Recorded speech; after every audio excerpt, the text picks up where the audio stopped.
The world always has an original, whether it is in art or whether it is in everyday. What happens if this is replicated and remade? Does it live up to the original? The Literary License Podcast explores the world of the original and remake as we explore and see if the remake truly stands up to the original.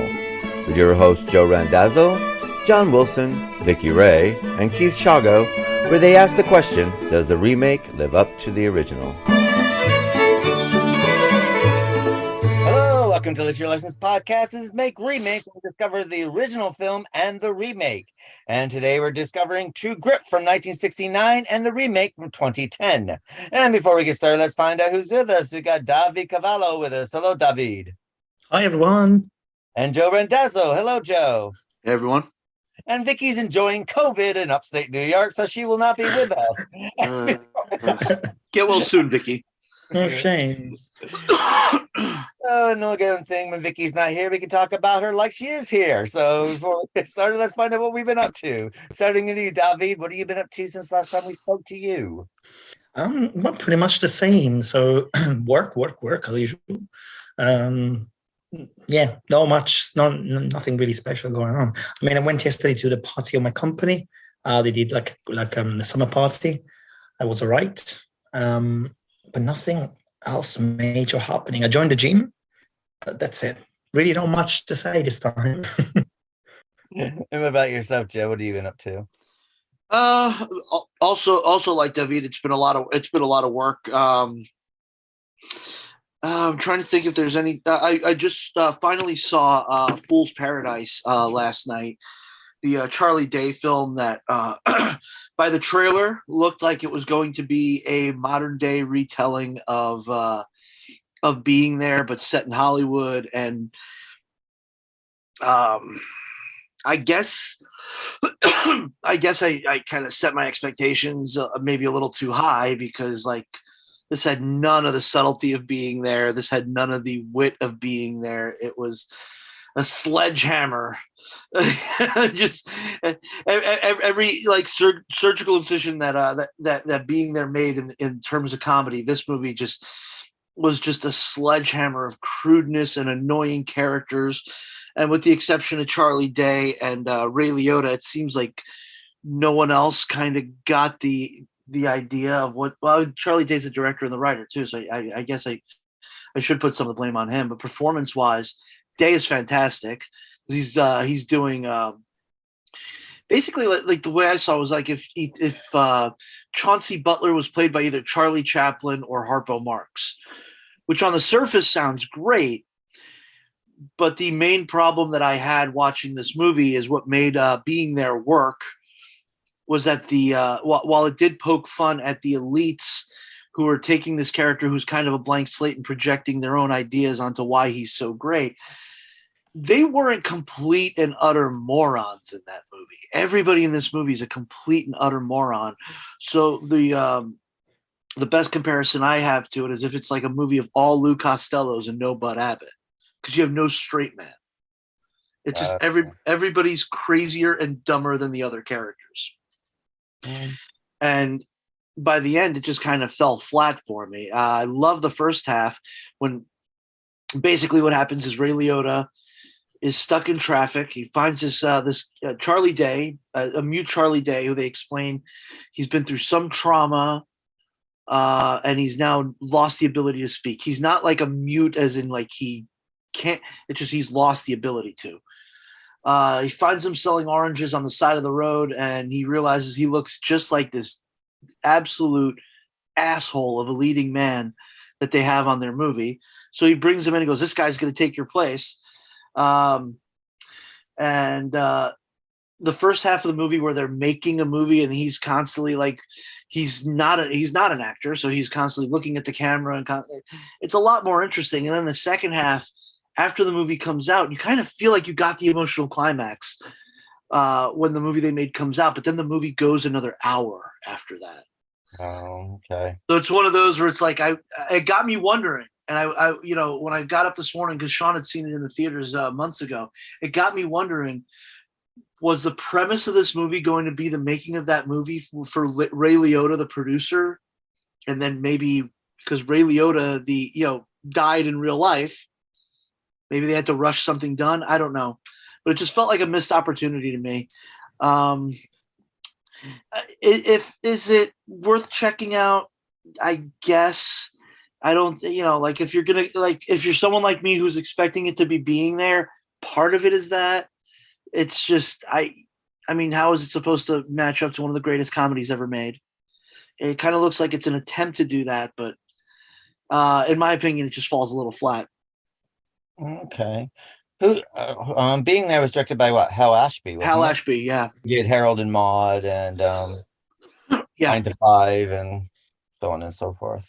So yeah, so you had one of the, you had a fantastic director behind there, and you had, Peter Sellers, who, like Charlie Day, is a great comedian. Charlie Day, for his performance, I thought he was absolutely spot on. He had the pathos of Chaplin, the zaniness of Harpo Marx, and he did have the naivete of Peter Sellers as Chauncey Butler. It's just that I feel like the rest of it just did, like, Ken Jeong is the most annoying thing I've ever seen in this movie. This guy from the Hangover movies, yeah. Oh yeah, he annoys me. Every time I look at him, I kind of want him dead. Oh my gosh. I find him annoying because the thing is like, he's kind of like that. Sometimes there comes a comedian that comes out and everyone thinks they're funny, and you watch him, you just can't see what the attraction is. He reminds me of something. Where it's like they put him in everything, and I've yet to see anything that sparkles or he's wonderful in. Well, he's always the same. He's the same thing in everything. One note performance. I have an actor that I feel like that for. Even if he's I find that even if he's acting zany, or he's upset, or he's being crazy, or he's mourning, it's the same performance. Yeah. So you think it's like flat? There's no really. I think he's either having sex with someone very, very important, or he's got a fantastic PR agent. Okay. Maybe he's just really likable. But maybe he's fine on set. I don't know, but I'm just saying nothing really transpires onto the screen that I have seen yet. Yeah, and but do you think it pops up in a lot of stuff? So my question is this your objective opinion or subjective? Is it your perception? It's my perception. I have yet to seen him. I've seen him in quite a few things, and he pops up a lot. And every time he shows up, I just think, okay. And then afterwards, I'm like, ugh. You basically don't like the actor, basically. It's a bit like it's like Keira Knightley. It's like, you're told how wonderful they are, but yeah, I've yet to see anything that they're wonderful in. Also, this is us talking about Ken Jeong, the performer, not Ken Jeong, the man, who, no, of course, from everything I've heard about him, he's a really nice guy. It's just everything I see him in, he plays almost the same character. And in this one, he was just grating throughout the whole thing. It was just like, I wanted his character to die. Yeah, I can understand that. You guys have very strong opinions of this. I want the character. No, understand. I wanted the character to die. The character, not the actor. Okay. Ken Jeong, the actor. Okay, I misunderstood the whole thing. Person. Okay. Yeah, no, the character he played, I wanted him to die. Okay, the characters that he is presenting. Yeah. But even like in Hangover movie, when he gets like taken, you think, oh great, maybe he got killed, and then they bring him back in the end, you're like, oh my god. They open the trunk and there he is, like, oh my god, here we go again. I had that moment in this movie where something happens to it. I'm like, oh good, because it's around an hour and I'm like, oh good, he's dead, his character's dead. Nope, no such fucking luck. Yeah. He came back. This strong, to be honest, something I didn't thought it was just me. Like, sometimes you have this strange adversity towards certain characters in the movie or whatever. For me, and for the love of God, I'm going to say he's the name of this actor. This actor, as I'm sure, is amazing. I'm sure he's great. He's done so many movies. He's not done only comedy movies. He's done also movies that are serious, and I watched some of them and they're actually great. But when I was younger, I grew up watching so many of these movies, and I could not stand the character he was playing. So the actor that I hate so much in his movies is Jim Carrey.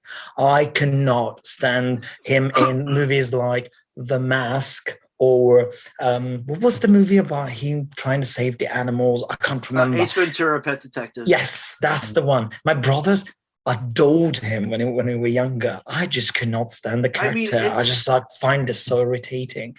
But then you watch the Truman Show, and he's a completely different actor, and it feels so weird watching him doing something more serious. I don't know.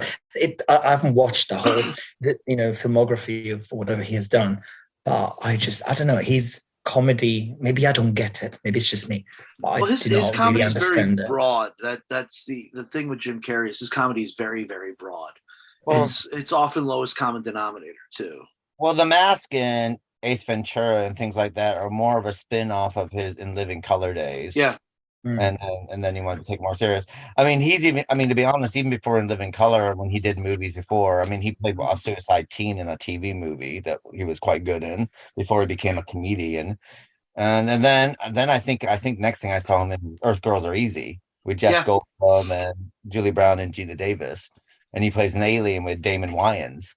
And then they would later go on and do In Living Color together. So, but then he kind of saw the goofiness at that point. One Spittin', I think he's in that with Lauren. One Spittin' is the vampire movie. Lauren Hutton, him and Lauren Hutton.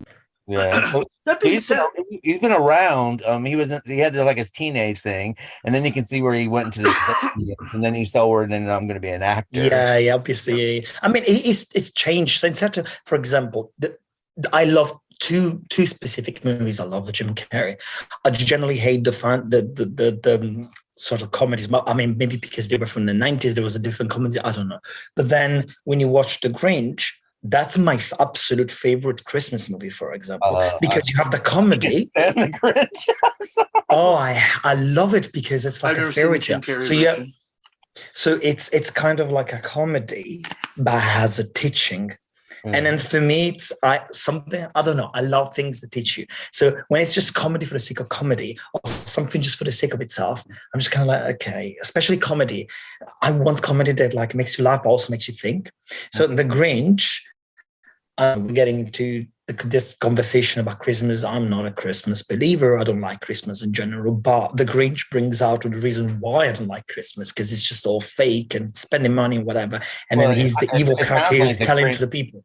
It sounds like The Grinch might be like your life story. Could be. But I love that movie. And then the other movie, which is completely not comedy, but that's Eternal Sunshine of the Spotless Mind. I think or something like that. That's a movie that made me cry. And that's an incredible movie. But when you get to the comedy side, except for The Grinch, because it's a special, I don't know why I loved it. But when you get to the comedy side, especially the 90s stuff, I'm kind of like, I don't get it. I just don't get it. But that's my opinion. Obviously, it's subjective. So I think, I mean, to be honest, I'm kind of soured against The Grinch for two reasons. I'm in love with the 1960s cartoon with Boris Karloff narrating cartoon, which is what we grew up in. I need to watch that. It's where we grew up with in America. Like every year it used to come out. So I have affinity. And I really like the DreamWorks Grinch as well when that came out, the animated of that. Because they were saying people did Horton Hears a Who, and there's this I love the love of Dr. Seuss because I'm a huge Dr. Seuss fan. So I was a bit soured against the movie because I felt it lost some of the Dr. Seussisms, and it didn't help that all the Whovilles looked like they had the same plastic surgeon as Michael Jackson. Mm-hmm. So because they all have those little noses, like the Michael Jackson, like surgical place. It's like, ooh, it's like watching a movie of Whovilles done by Michael Jackson, white versions of Michael Jackson, not black version of Michael Jackson. So kind of when I went there, I was like, oh, okay, so. But there are parts of it that I do like. Little Cindy Lou, who I kind of wish they cut off her head at the end. So, but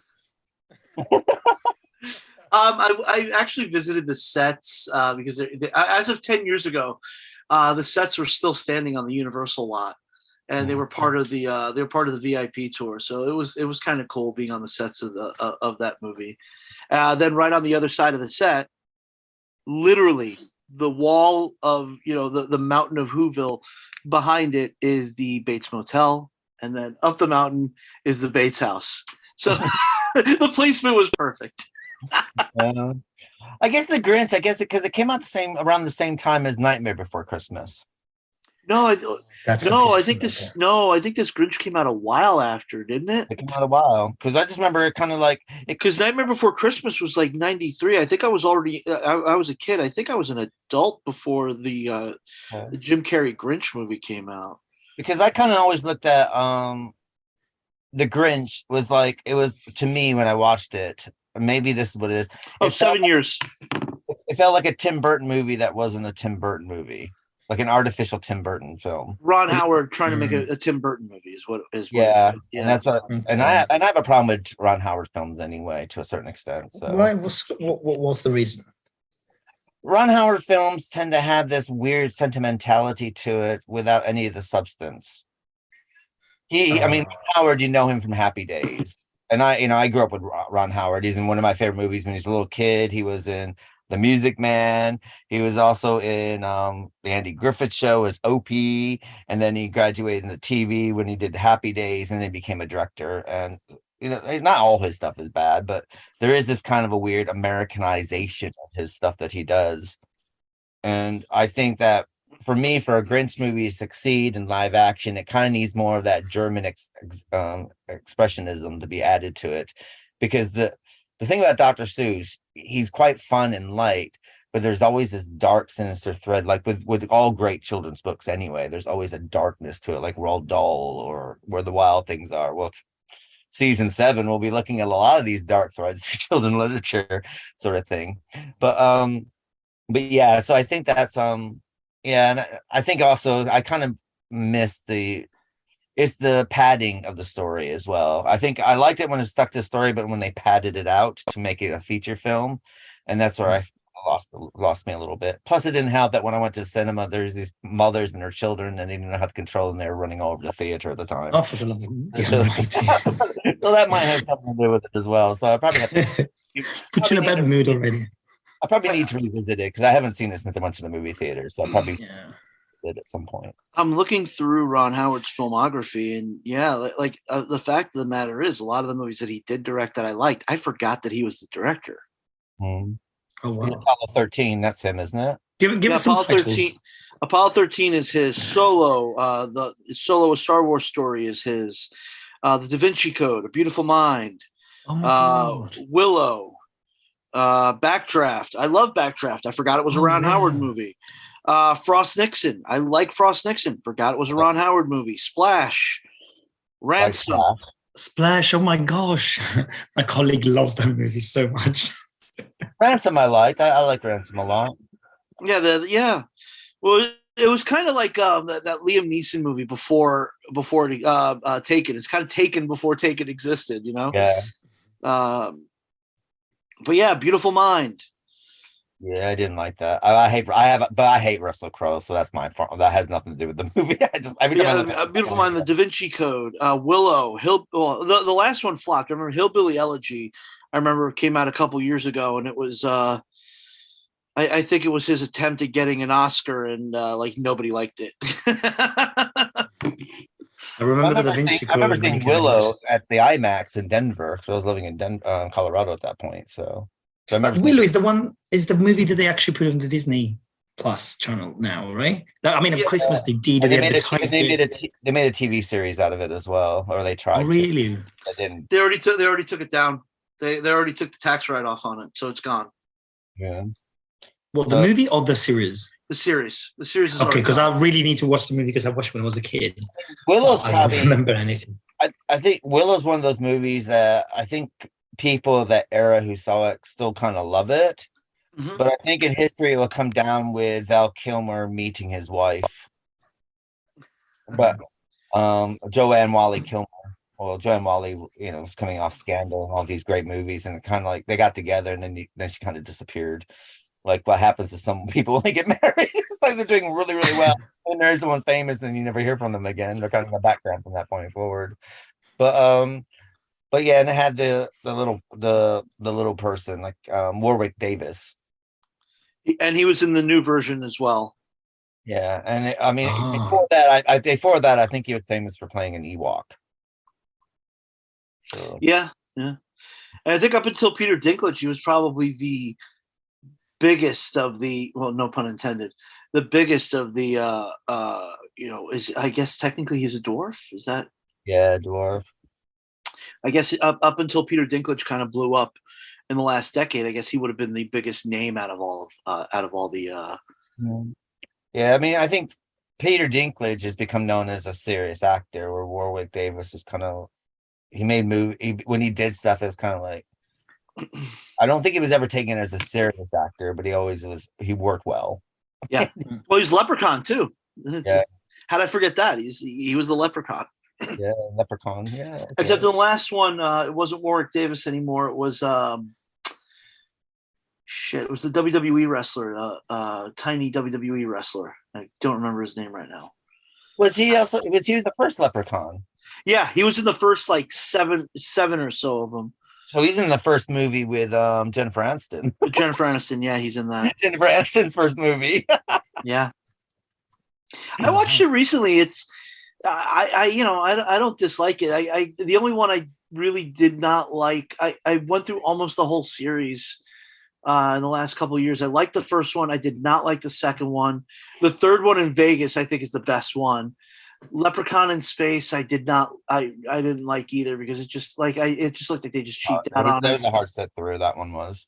And then Leprechaun in the Hood was actually pretty good. So, yeah. They seem to have good one, bad one, good one, bad one.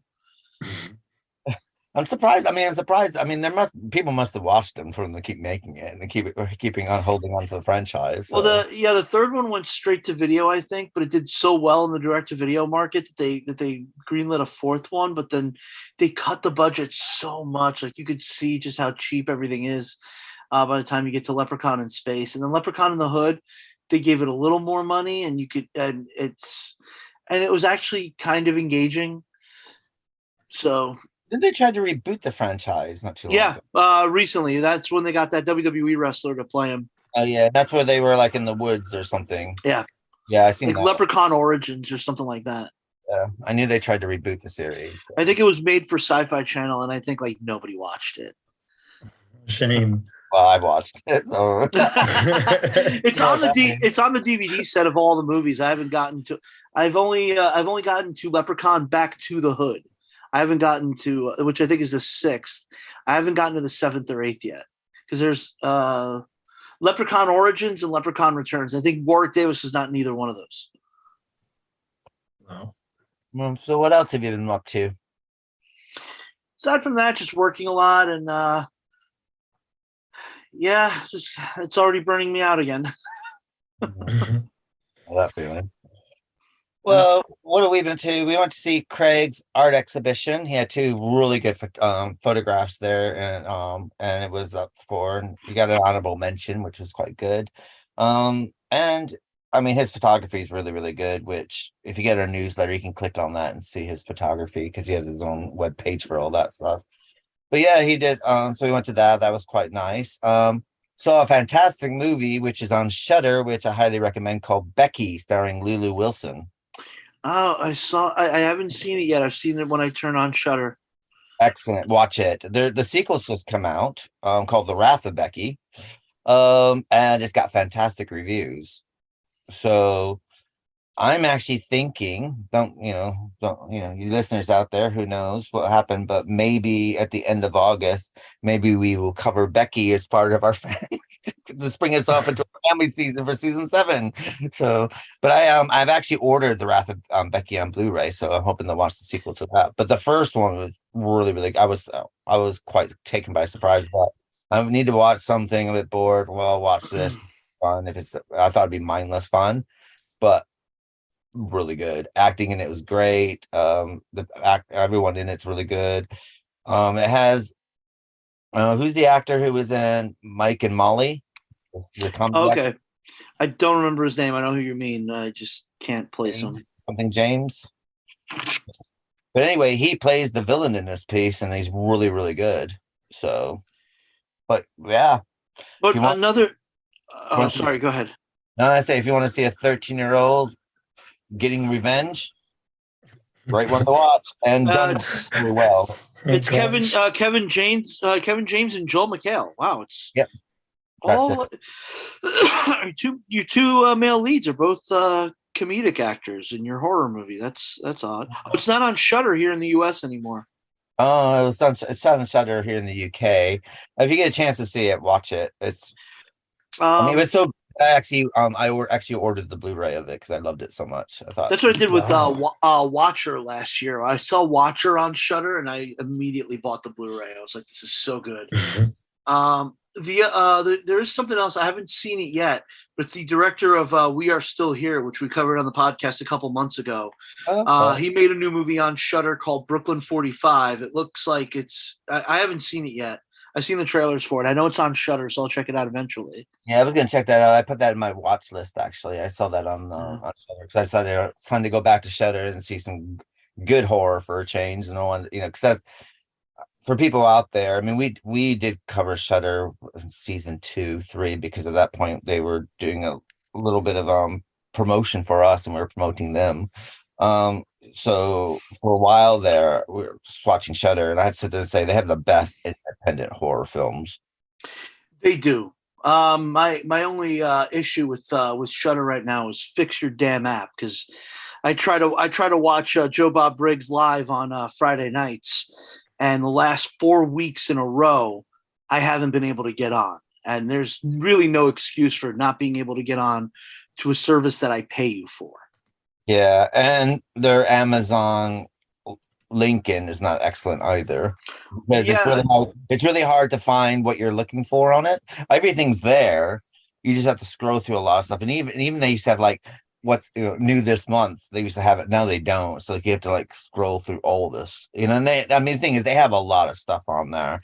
I mean, they got classic horror on there. They got all a lot of the Fucci films and the Italian horror, and they have a lot of Spanish horror and Franco films.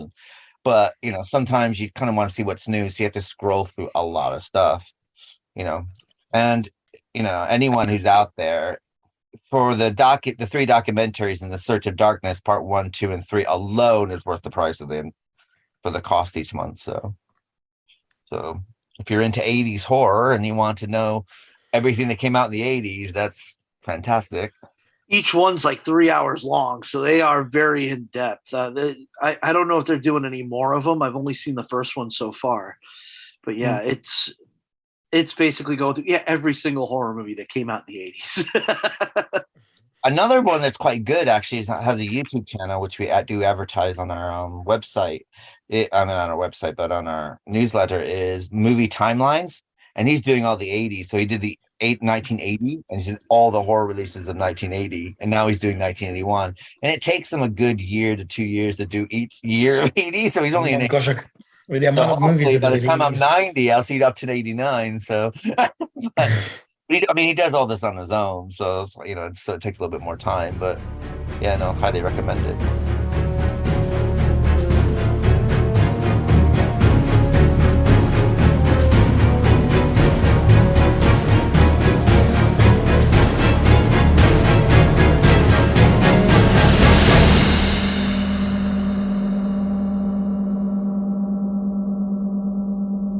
So on that note, this brings us to True Grit, which is a 1969 American Western film directed by Henry Hathaway, starring John Wayne as U.S. Marshal Rooster Cogburn, Glen Campbell as LaBoeuf, and Kim Darby as Mattie Ross. It is the first film adaptation of Charles Portis' 1968 novel of the same name.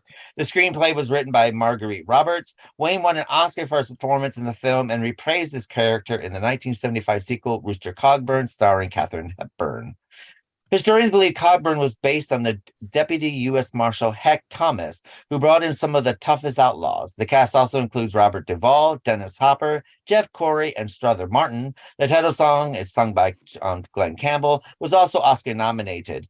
A remake, which we'll be covering later, was released in 2010, which starred Jeff Bridges, Matt Damon, Hailee Steinfeld, and Josh Brolin. Before we get started about talking about True Grit from 1969, we'll cut to the trailer.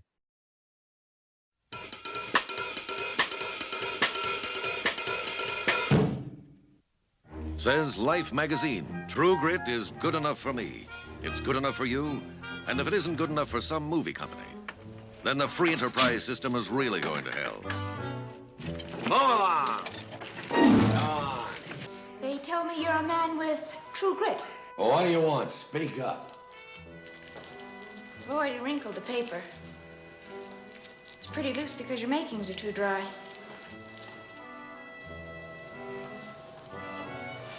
I'm looking for Tom Chaney. Well, who's he?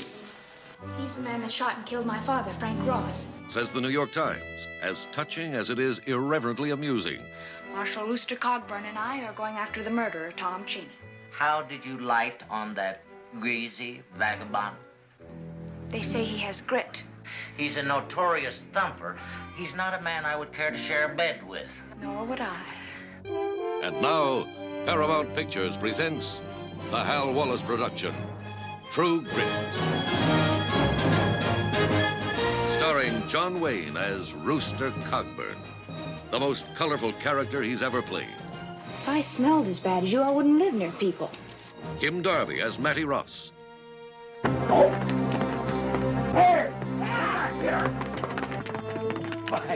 God. She reminds me of me. Glen Campbell in his first big screen role. A little earlier, I gave some thought to stealing a kiss from you, although you are very young. And you're unattractive to boot. But now I'm of a mind to give you 5 or 6 good licks with my belt. Hello, welcome back to Leisure Lessons Podcast. We're discussing True Grit from 1969. And starting with you, David, what's your thoughts of True Grit from 1969? Okay, so my premise is that I don't think in my life I've ever watched a Western movie. I've never been attracted to Western movies. From my perspective was kind of like, okay, so this is kind of like one of those movies where people kill each other and they show themselves, oh, look, I'm better than you because I can shoot and whatever, blah, blah, blah. Obviously, not knowing anything, I was like, oh gosh, this is going to be one of those movies. However, when I watched them, I was extremely impressed by both of the movies. So this is kind of giving me like a chance to actually watch something I've never watched before. I actually loved them, considering that generally I can say that this is not my favorite type of movie, my favorite genre, but I was impressed about the stories and everything. So I loved both of them for different reasons. So, normally we do like a movie and a remake, and you kind of like, okay, I like this more than the other one because this is better, this is worse, this is blah, blah, blah.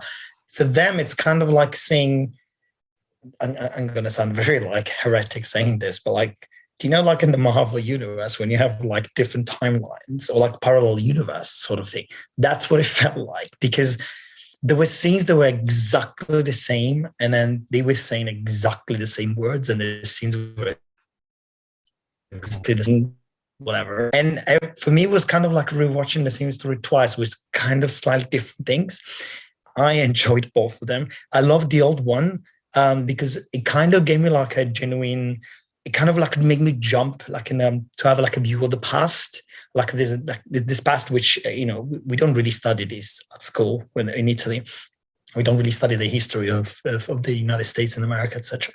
So it's kind of like it gave me a chance to kind of look into like an imaginary. Well, because obviously this is kind of, I don't know if it's based on the real story or not, but it's kind of like it gave me a view of the past. And then you can see even the actors like trying to talk and the way they used to talk, etc. Back in the 60s, as well. This was 69. But at the same time, I could see that this kind of the story was slightly romanticized because obviously it has a happy ending, sort of happy ending. But the new one, I liked it also because it was like a remade version. It was more polished, but had a bitter ending. It was more realistic. I don't know how to explain it. I just loved them both. And then in the old one, oh my gosh, the main character. I cannot stand the little annoying self-entitled little girl. I just like, oh, I'm going to speak to my lawyer. I got a lawyer. I'm like, just shut up. I just could not stand her. Like, oh, I'm going to do it my way. It was just really annoying. Whether the new girl in the new movies instead, she was a little bit more, maybe more mature, more modern. I don't know how to explain it. Slightly different. She was still annoying, but not as annoying as the old one. That makes sense. I mean, she the had old more movies. poise, is the way I feel. Yes, she had a little bit more class. She was less rough. But then, I don't know, the first one was more realistic, and the new one, she felt less realistic. However, in the new one, I liked more the two characters, Cogburn, Rooster Cogburn, and the Texas Ranger. I think LaBoeuf. LaBoeuf, yeah. I liked them better in the second one rather than the old one because they look more realistic. I don't know. That's like my impression. Well, I think, I mean, first of all, Glen Campbell was a country and western singer. He was a musician, okay. so he played the first LaBoeuf, and apparently there were problems on the set anyway because he wasn't very prepared, apparently, and so, and I sit there and say, when I think of True Grit, I remember it coming on TV, and I've only seen the point where she falls into the snake pit. Oh gosh. And I always remember the snake pit part of this movie. I don't remember anything else of it. So revisiting it was quite interesting. And I remember when John Wayne won the Oscar, my grandfather says, I can't believe those goddamn city slickers finally gave a statue to John Wayne. We deserved one long ago, and all he had to do was put a fucking eye patch on his eye. And that's what so I always remember like Rooster Cogburn and John Wayne. And so the thing is, I'm not a big Western fan anyway. I've seen bits and pieces. I grew up with Gunsmoke, but I mean that's something else here and there. The only Western I can think of that I actually own or actually watched was Cat Ballou with Jane Fonda and Lee Marvin, and I really love that movie, and I think it's one of the fantastic, and has Stubby Kane and Nat King Cole in it. And I've seen other ones. I've seen Paint Your Wagon. If you ever want to have your eyes bleed and your ears bleed, listen to Clint Eastwood sing. You'll never get enough for that. Seen Seven Brides or Seven Brothers, which I think is god awful. Oklahoma I thought was god awful. I've seen the musical version set in Western times, and I've seen I've never really, I know who John Wayne is, but I've never actually sat through a John Wayne film. So interestingly enough, after I watched True Grit, and I was watching John Wayne, I think he's very, very good in this. But I always found that his acting style was a bit bizarre. But then when I decided to watch a couple John Wayne films afterwards, just to see if his acting style changed at all. And I have to sit there and say that no, his acting he pretty much was the same acting style and everything he did, But as far as the film is concerned, I thought it was interesting to have old Hollywood and the new Hollywood being merged together, because you had Dennis Hopper, who's new Hollywood, you had Robert Duvall, who is new Hollywood, playing against John Wayne, who is old Hollywood. So that was interesting to have, and the different acting style. And I had to sit there and say, this True Grit, the first one, has so many different acting styles. So you have this, it's being filmed like an old Western from the 50s and 60s. So you have that because the director directs a lot of Westerns. I was going to say it's Henry Hathaway. So yeah, it's going to be a lot of the old style Westerns in it. But then you also had some of this new acting, like Dennis Hopper's acting and Robert Duvall's acting is bloody fantastic. You know what I mean? And this is like the beginning of their career. Of course, they would go on to Godfather, and Dennis Hopper would go on. He went on to do a lot of stuff. He did become a kind of a caricature of himself as he in his later life. After Blue Velvet, he became fuck Frank Bruce and everything, yeah. After that, which I think happens to a lot of actors. But to see him, this is his, I think he did Rebel Without a Cause just before the, earlier. That was Rebel Without a Cause is what, 62, 63? No, I think that was in the 50s. Was that in the 59? He was, by this point, I think he was working with Corman at this point. I think he was doing some stuff with Corman. And this is at the same time as Easy Rider, wasn't it? Around the same time. Yeah, I think it's the same year. Yeah. It was Easy Rider. So it was interesting to see that, and the acting style between these new, and when I say new Hollywood, what happened is that after the Hollywood system broke down, we got these new actors, and it was more about being real. You're being the person instead of becoming the personality acting. You are the character now, and there's all the method acting was all coming in at that time. So, so it's interesting to see that. But I have to agree with Kim Darby's performance. I think it was good enough, but it kind of reminded me of Hayley Mills doing this. Kind of like, like a young actress, but without like that kid actor kind of thing, where it's kind of like, yay, aren't we cute sort of thing. And there's not a lot of depth to children actors at this time. If you look, even when you look at stuff that we'll be covering next season when we deal, whether it's Jack Wild and Puffin stuff, or whether we're dealing with Oliver that was out at the same time, or whether we're dealing with even more serious tone things that are going on, Anti-Mame, or all the kid actors are kind of all the same. It's really hard to differentiate them. Margaret O'Brien and Meet Me in St. Louis, or all the other stuff that you can think of. And your kid actors are always kind of the same. They always kind of lack that little bit of emotional depth. And I figured that's probably, and I think that Kim Darby is part of that. I don't think we really got kids with a lot of emotional depth until like the 80s and 90s. So. When we were traumatizing them on set. I just looked it up. Rebel Without a Cause was almost 15 years prior to this. So Hopper had already been around a little bit, apparently. But he changed his acting style. Didn't he go into, was Strasbourg? Wasn't he part of the Strasbourg? Yeah, I think he went into that with, And then he started doing the Corman stuff, and that's where he linked up with Nicholson and all those people. So, but yeah. I noticed his acting was a lot more realistic than I have seen before. And then it kind of reminded me of what he did after that back up into the 80s, then until Blue Velvet came out. So. Yeah, he is fantastic here. Getting his fingers chopped off, and then his death scene. It's absolutely magnificent. Like you said, Robert Duvall. Robert Duvall is so good as Ned Pepper that in the remake, the actor Barry Pepper just did a Robert Duvall impression. That was we'll get to that one in a couple of minutes, because I was like, okay, he's just doing Robert Duvall. But yeah, John Wayne is, he's John Wayne. I've watched a few John Wayne movies this year because I watched this. I watched The Man Who Shot Liberty Valance. I forgot he was in that. Rio Bravo. I watched a few of them this year because I was like, you know what? And I made a concerted effort this year because I every year, and this is weird. Of course, I'm a movie nerd who has Letterboxd, but every year, I'll take a look at my Letterboxd, and like a couple years ago, I was like, the 1930s. I realized I had not seen a lot of movies from the 30s and 40s. So I was like, okay, let me watch more movies from the 30s and 40s and get myself more, learn more about that era. Turns out I love a lot of them. This summer, towards the beginning of summer, I was like, I really have not seen a lot of Westerns. And I realized True Grit was coming up. I was like, if I don't want to sound like a complete moron when we're doing True Grit, let me watch some of these. So I pulled out Rio Bravo. I pulled out High Noon.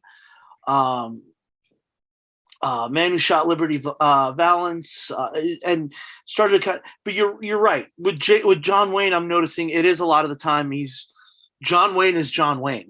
he's not doing anything that differently. Excuse me. Maybe Vicky gave me COVID through text.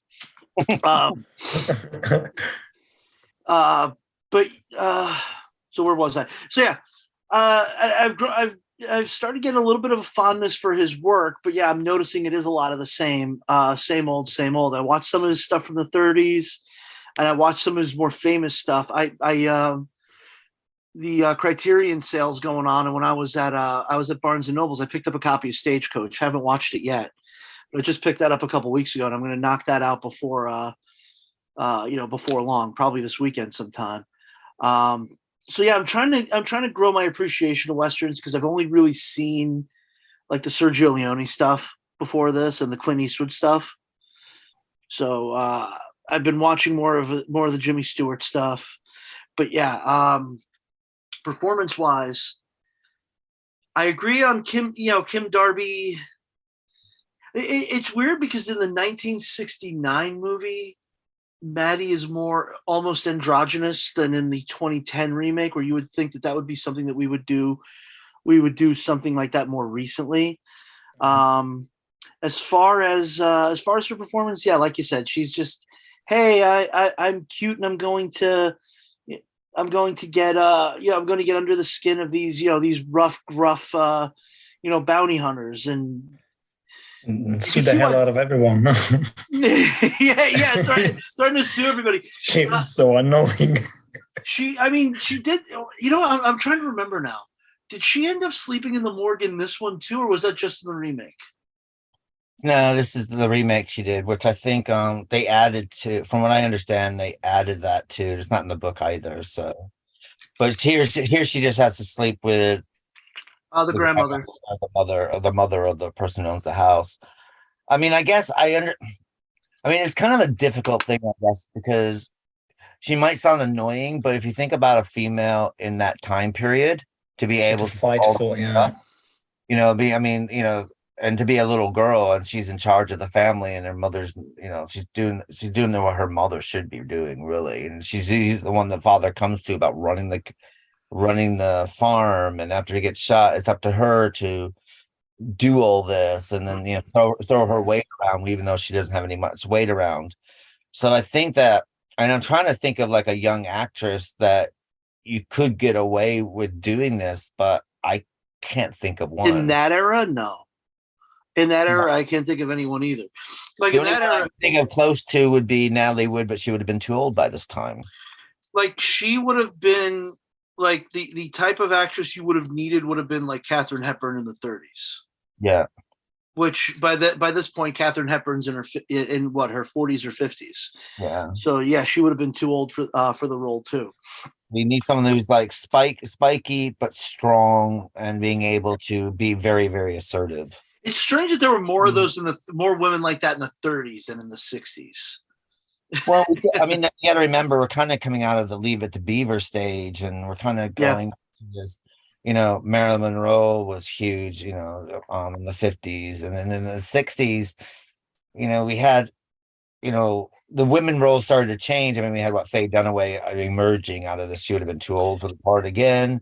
Or we still had these sex kittens like Raquel Welch coming out there at the same time. Mamie Van Doren and all that. Or serious actors, but your serious actors, even though they were in their 20s and 30s, looked a lot older and they were a lot more mature than what their ages were at that time period. And this is what a year after Bonnie and Clyde too. So yeah, you bring up Faye Dunaway. That's a fantastic movie. Yeah. If anybody listening to this hasn't seen Bonnie and Clyde with Warren Beatty and Faye Dunaway, absolutely go check that out. Stop the podcast now and go watch that. That was New Hollywood starting. That's back. Yeah. This is New Hollywood coming in. So so the 60s are a very weird time from like 65 to 72, where you kind of got these old ones being phased out and the new Hollywood coming in. And that's why you had like all these really weird films coming out at that time as well, because it's like they didn't know what to do, because you had like this realism coming up with this realistic violence and this realistic acting, and then you had these other actors who are still trying to hold on to their their Shakespearean roots, the transatlantic accent and all that stuff. So you had on the one side you had like the Laurence Oliviers, and on the other side you had like the Marlon Brandos. You know, and I feel like we're kind of going through that again now, because I feel like what ends up happening is you get these great independent films, which you did in the 30s. Everything gets phased into the studio system. The studio system ends up running amok, and basically like everything becomes the same. Everybody's getting tired of everything. A new medium comes along like television or streaming that completely throws a wrench into everything. And you get the rise of the independent artist, which you get again, which you had in the 60s with the, the Dennis Hoppers and the Jack Nicholsons and the Martin Scorseses and the Francis Ford Coppolas and Cronenberg and those people all getting their foot in the door. And now all those people who we were just talking about are now old Hollywood now. And the studio system again has gotten to the point where everything is stale, and now everything is bombing except for a couple of things. And you're going to have that new crop of independent filmmakers that's got to come up and go, no, we're going to be the ones that are going to change the way movies are made, hopefully for the better. Because I think that's what all those people in the Woody Allens and Martin Scorsese's, I think they all did, was they changed. They got away from the, I don't want to call out a decade for having, quote unquote bad movies, because every decade has bad movies, but the studio output in the 50s into the 60s started getting more stale. and then you started getting the independent filmmakers rising, and I think that's something we're due for again, because right now big studio movies are really, really stale, and you're seeing it in the box office. People are tired. Indiana Jones, massive bomb. The Flash, massive bomb. The Flash might have like completely crippled Warner Brothers at this point. So. Well, I mean, if you look at '69, I mean, we had Hello Dolly coming out, which is like this great big Hollywood thing, going against like Bob and Carol, Ted and Alice. Yeah. And Alice's Restaurant, and Butch Cassidy and the Sundance Kid. I mean, these are all kind of like butting heads against each other. And I mean, when you talk about like old Hollywood at that point, Hello Dolly, wasn't that George Cukor directing?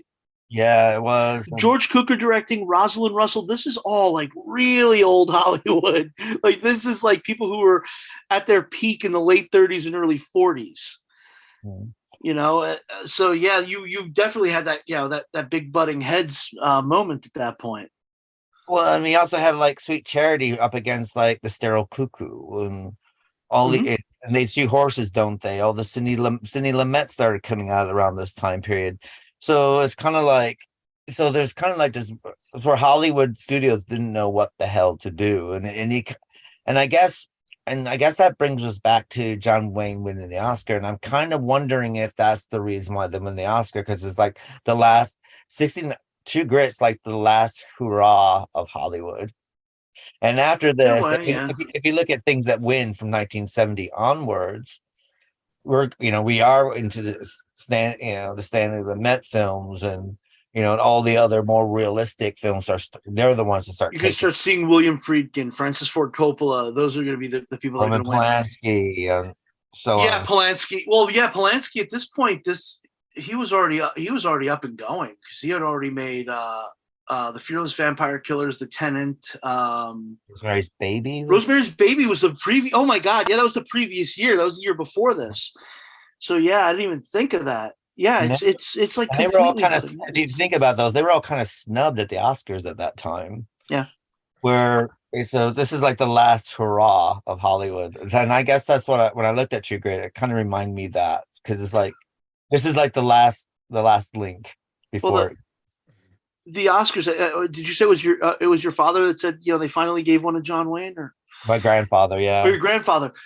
If you really, that's still a problem the Oscars have now, because for some reason, decades ago, they decided that they needed to, the actors who didn't win that they loved back in the 30s and 40s, we need to give it to them now. Because, who knows if they're going to be around, and we want to be able to say, hey, John Wayne got an Oscar. And yeah, maybe John Wayne did deserve it, maybe for Stagecoach, or something else. Or A Quiet Man, or The Searchers. But they gave it to him now. And what they keep doing is they keep kicking the can down the road now for other people. And I recently I was on the Spoiler Room podcast with Mark Krawczyk, who's guests occasionally here, and we were discussing Murder on the Orient Express, and we looked at that year's Oscars, because Albert Finney was nominated but didn't win. And when we looked at that year's Oscars, you had nominations for Jack Nicholson for Chinatown, Al Pacino for The Godfather, Albert Finney for Murder on the Orient Express, and there was another one that was like a huge, huge seminal film. But what won was God, I'm blanking on Art Carney for Harry and Tonto. Yeah. And I was like, this is one of those years where they clearly decided to make the Best Actor winner a Lifetime Achievement Award, because nobody talks about Harry and Tonto anymore. Meanwhile, all the other performances are some of the most legendary performances of their time. I think it might have been maybe Gene Hackman or something, but the fifth. Yeah, because he did The Conversation that year, or is it? Yeah, it might have been for The Conversation. Yeah, I think it was for The Conversation. I might be wrong on the last one, but it was definitely Pacino for The Godfather, or Godfather 2, Nicholson for Chinatown, and then Harry and Tonto wins. Albert Finney for Murder on the Orient Express. But yeah, Harry and Tonto ends up winning somehow. It's still done to this day. I think they did it last year. I think they gave Jamie Lee Curtis an Oscar that maybe she didn't deserve, because Well, I mean, I think previously when she was up for an Oscar, wasn't it for My Girl as a supporting actress? Probably, yeah. I think it was something like that. And because that would have been too light a fare, even though it has Macaulay Culkin's death in it, which kind of surprised people at the time. But I think, but they couldn't give that because that was a bit of I mean, I think the reason why they couldn't give that wasn't there a huge scandal with what's her name winning it for My Cousin Vinny? You're like, what? Marissa Tomei. Yeah, Marissa Tomei. Which the joke was that Jack Palance might have read the wrong name, which no, we learned from Warren Beatty 2 decades later that if that does happen, they're gonna fix it immediately. Well, I mean, the sad thing about it, Marissa Tomei is quite a decent actress, actually. If you've seen her in a lot of other stuff after that, she's quite a decent actress. Is that you kind of wonder, My Cousin Vinny, okay. Or even Jack Palance in City Slickers. City Slickers. City Slickers is a good movie. I'm not taking anything away from him, and he's very good in that. But I've seen him in a lot better performances that were totally overlooked. So. And you're like, oh, he's gonna die soon, so we might want to give him this. I think that was the thinking with Jack Palance in that one. This is his moment. Let's give it to him.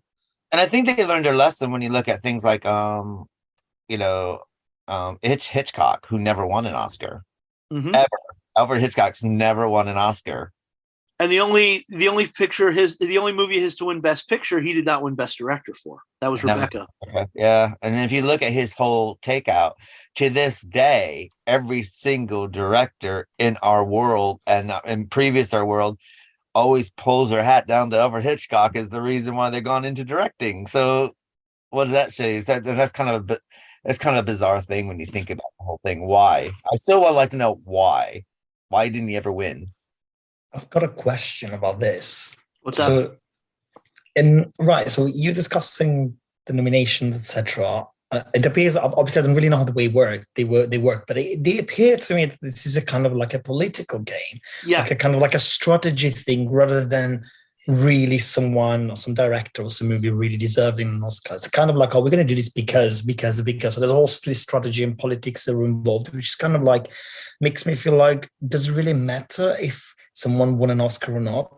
Like when you say like Hitchcock never won one, does it really matter? Because we know that this is like a politic games. But it kind of works on a financial thing as well, because if you notice, any film that tends to win the Oscar, they tend to release it, and then the Oscars come out, and if it wins, they'll release the film fully so that more people will come and go and see it. Okay. So there is a benefit also from getting it. See, Netflix and Amazon Prime have kind of ruined things a little bit on this go, because we are now getting their films are able to be nominated now. So, so whether they get their box office, pushed through like they used to, an Oscar, and I think because of the politics game and the way that Hollywood's starting to be perceived, I think the majority of people are kind of latching on to the whole game. So if you look at the Oscars, they're not as highly watched as they used to be. I think part of it is, I think there you do have to have some quality. Like there has to be some quality to it to get nominated for the Oscar in the first place. Mm-hmm. But I mean, even Martin Scorsese's only won once, and you could argue he should have won in 1980 for Raging Bull, which I think he should have. For Goodfellas, wasn't it? And for Goodfellas in 1990. So yeah, there's 2 that he should have won right there. We didn't give it to him until The Departed. I think a lot of it is we want to make good on these directors not getting it at the time, because I think you do it. I think it is like I think it still means something to a degree, because to be an Oscar-winning director, I think still does carry weight. I just think that oftentimes now they're not receiving it for the work that they should have been receiving it for. I think that's what we're running into, because I think we just. Yeah, I mean, the Oscars are also voted by people who have won an Oscar and people who are in the industry. Where if you look at things like Golden Globes or People's Choice Awards, or the one that the publishing people give out, if you look at those, that's why. And sometimes, like normally these other awards come out just before the Oscars, so sometimes I wonder if sometimes these might be influencing what's going out here, sort of thing. Because I mean, the Golden Globes are a bit weird because what they've done is, because they include television and everything else, but I've noticed that they've done these subcategories, so that way people like Madonna can win an Oscar win an award for Evita, where she's never going to win an Oscar for Evita. Yeah. Where we have the comedy and musical section, best actress in a comedy musical, or best actor in a comedy or musical, sort of thing. So, but what's the Screenwriters Guild? I think, what one am I thinking of that's actually more prestigious and kind of a bit more less. There's the SAG Awards, there's the WGA Awards, but those are all the Guild Awards. Those are all the separate, the Directors Guild. I don't know what other one you're thinking of. There's the Golden Globes, there's the Oscars, there's the various like Critics Circle Award, like the New York Critics Circle, the Los Angeles Critics Circle, San Francisco Critics Circle. And sometimes they can dictate who's going to win the Oscar as well. Yeah. So, it's like if all your critics are agreeing on one thing, then you can pretty much. This is what I mean. It's political. How genuine can you trust this if you know that there are certain rules in the way they play it? Like all the critics agree on something. What if the public didn't like it instead the critics say differently? Like, for example, when I choose a movie, I never look, I'm different. I'm weird. And then obviously I don't have all the technical knowledge you guys have. But if I choose a movie, like I represent the average person who doesn't follow anything. So I don't look at the critics online. And I do not look at the Oscar, whatever, because then they don't count to me. Because I know that they might say, "Oh my God, this is for one award," but because I know there's politics behind it, and kind of like, well, does it really matter? There might be good movies that never won an award, and the critics they might not necessarily agree with what I like. So do you see? I don't know. See, but there's also the thing is that if something's too popular, it may not be worthy of an award, which Steven Spielberg had a big problem with when you look at things like E.T. and these great big huge monster movies that he was making, not monsters, about these huge monster hits. And basically, he had to make a film about the Holocaust because it's an important film. That's why, Schindler's List is a great movie. I'm not taking anything away. It is a great movie. It's something that everyone should see because it is a fantastic movie. Whether you want to see it more than once is another question. Yeah. The only time I can think of a huge Hollywood blockbuster to win an award would probably Titanic. Thank God. I love Titanic. Everybody who talks about it in popular, all my friends are like, "Oh my gosh, you watched Titanic."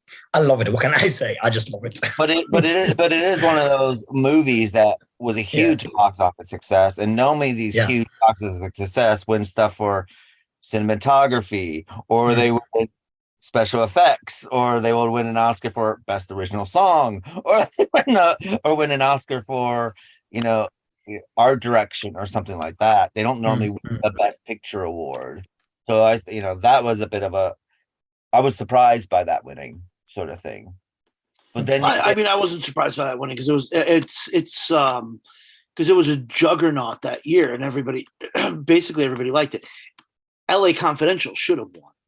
But that's why I'm saying that normally I would say before Titanic though, normally those big box office pleasing films, they might get a nod, but it's very rare that they would win Best Picture. It would have been something like LA Confidential, which is normally like because if you look at like when E.T. came out, or when some of the other Spielberg films that came out that were huge, and they never even The Color Purple was another one that, but that had a lot of difficulties when that movie came out, because let's just sit there and say that black men weren't very fond of The Color Purple in the way that they were portrayed, so that created a lot of problems for them. Yeah, we discussed this in a previous podcast, and it didn't help that Margaret Avery decided to speak out in the voice of the lead character, and like an uneducated black woman, and wrote a letter like she was Whoopi Goldberg's character, which kind of soured a lot of things with Color Purple,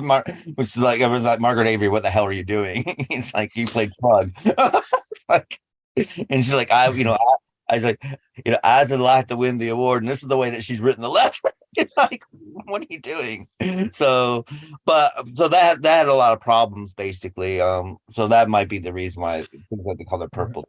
Well, I remember if you look for it, you can find the footage of when they were doing the Oscar nomination or the Oscar announcements for the 1977 Oscars, and Steven Spielberg and his crew are sitting there expecting Jaws to get nominated, and it doesn't, and you see them like throwing a fit over it.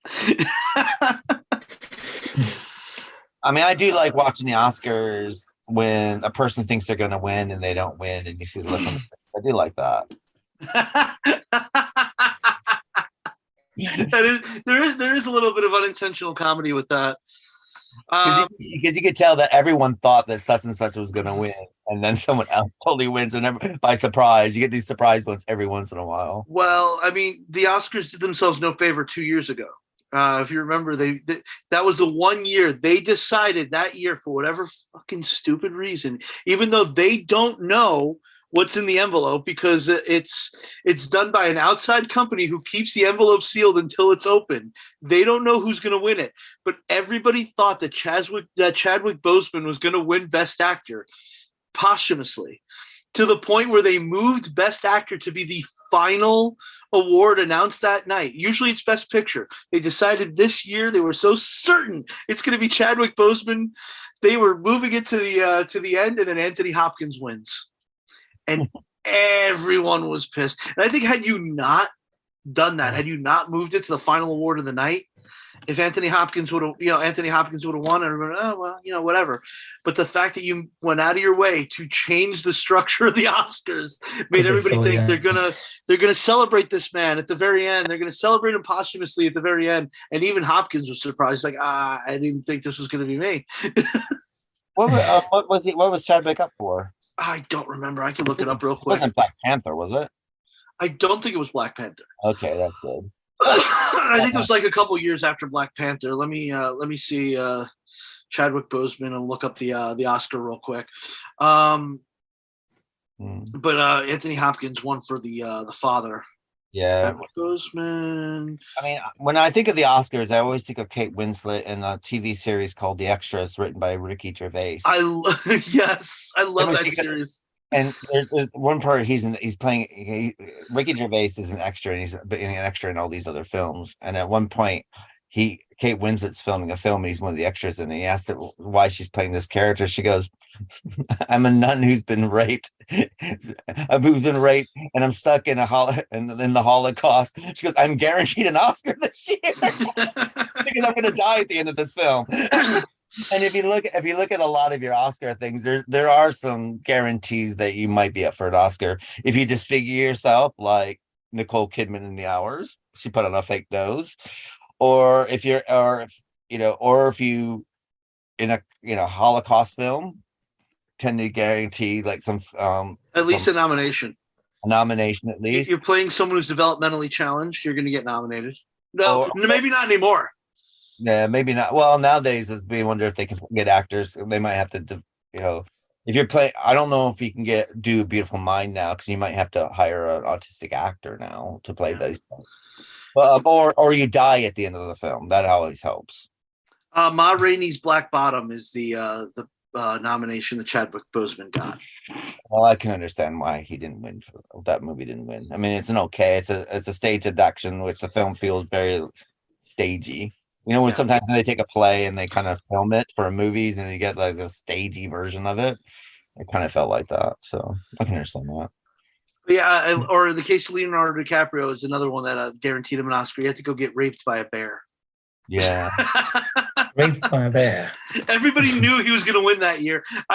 To the point where I was working in a sports bar, and they put on the Oscars and turned on the sound because it's Leo's night. Everyone was excited, and it happened. That would have been another one of those years where if Leo didn't win, everybody would have thrown a fit. Well, it's a bit like when Will Smith slapped Chris Rock, and everyone knew that Will Smith was going to win. There was that feeling that he's going to win anyway. It doesn't matter who he slaps. Well, it's already decided. It's already in the envelope. So at that point, it doesn't matter. But the thing is but everyone kind of knew he was going to win. No one was surprised when he won. Oh yeah, they were going to give it to him for King Richard anyway. Yeah, because I feel like this was the year they were going to be like, yeah, let's give it to Will this year, because we were going to give him one anyway at some point. This is And I the, also think it's like maybe to stop him to stop trying to make these films where he wants to be known as an actor, so he'll go back to action movies so they can start making money again in his films. maybe that's it. Yeah, here you got your Oscar. No, go back to Don't turn up your nose at Independence Day 3. You got your Oscar now. Yeah, you got your damn Oscar. Now go do Men in Black 4. Legend 2. I'm a Legend 2. Well, that is coming out. So yeah, we are going to be getting an I Am Legend 2. We'll be talking about that soon. Was it next month or 2 months? yeah, next month actually. Yeah. So, Oh, that's right. We're on Make Remake. yeah, We should be talking about True Grit. our last remake of the year. I've got another question. Still about this movie. So we're talking about nominations, right? So nominations about characters. So you were talking about John Wayne like earlier on, and you were saying that the fact that John Wayne tends to have the same character represented in every movie, he just does that. Is it a good thing or a bad thing? I mean, obviously we joke and talk about it, but is it a good thing or a bad thing? Because sometimes when an actor is really liked and he plays the part all the time, whatever movie, it's kind of like fits in that role, and then people like it, and it's kind of recognized, and it becomes like a sort of I don't want to say stereotype, but like an archetype. I don't know how to explain it's it. But it's called typecasting. Well, John Wayne, I think with him, what do you think? He was an American institution. Yeah. And if you look at someone whose career's 30s on up until 69, so you're looking at someone with a good career here, and and he was stalwart and steady in what you got. So I think for him, it worked well. And I think with him, he knew what he was good at and he knew what he was bad at, and he stayed away from what he was bad at. So for him, it worked very, very well. The problem basically is if you do get an actor who does give the same performance over and over, and they go above their station, where I see. So it doesn't fit. So I think but the thing is what's difficult basically is that we do get fantastic actors who will do a great part. Dustin Hoffman, fantastic actor, does Rain Man, everything becomes Rain Man afterwards. Robert De Niro kind of has become a caricature of himself now. Al Pacino's a bit of a caricature of himself. Christopher Walken tends to become a caricature of themselves, but they're great actors. But something happens and they get stuck in one role, and it kind of overtakes everything they do from that point forward. I don't know if that's the actor or this is what Hollywood wants. I'm not quite. I think it's more what Hollywood wants, because like when you the older actors, like in the third, Bela Lugosi did not want to be stuck being Dracula for the rest of his life. By the end, I think he just or didn't want to be just a horror star for the rest of his life. He wanted to do other stuff. And if you look at that period after 1931, after Dracula, he'll show up in a couple of W.C. Fields comedies. He'll show up, in different things, but Hollywood didn't want him to do that. So they starved him back into becoming a horror guy. They were like, well, we're not going to let you do anything else because, no, you're a horror star. You make us money as Dracula. Yes, that's what you're going to do. And I think that's part of it. I think it's a big part of it. De Niro, I don't think up until the last 2 decades, I don't think it really hit him that hard because I think he was always looked at as as the consummate actor. I think it's just the last might be doing too much. I think one point. I don't know if he wanted to save a lot of money at one point. I think he just cashed in. Yeah. So he was doing a lot of stuff. So I don't know, if that's because of that or, I mean, Jack Nicholson's probably one that can tend to start dialing it in after The Shining. Everything was Crazy Jack now. Yeah, because he knew he could make money at that. Or maybe it was after One Flew Over the Cuckoo's Nest. It seemed to be Crazy Jack after that. But then there are other people who have promise in their career. Like if you look at, I'll take Elvis Presley, and I know that we look at his acting kind of odd, but if you think things like Jailhouse Rock or Kid Creole, where there's still a lot of promise there, but then he goes to war, and then he gets drafted because I think that was the way Americans need to get the shaky hips off the screen. I'm not quite sure how political that was, him getting drafted, but it seemed to come at a good time to get rid of the controversy behind him. And then when they brought him back, he did a lot of mindless movies, and some of them are enjoyable, and some of them are god awful or whatever, but they put him into this mold situation. And then of course in 69, same year as this, he decides to do a series. He wanted to go back, he always wanted to be considered serious, and so they put him in this really bad film called Charo.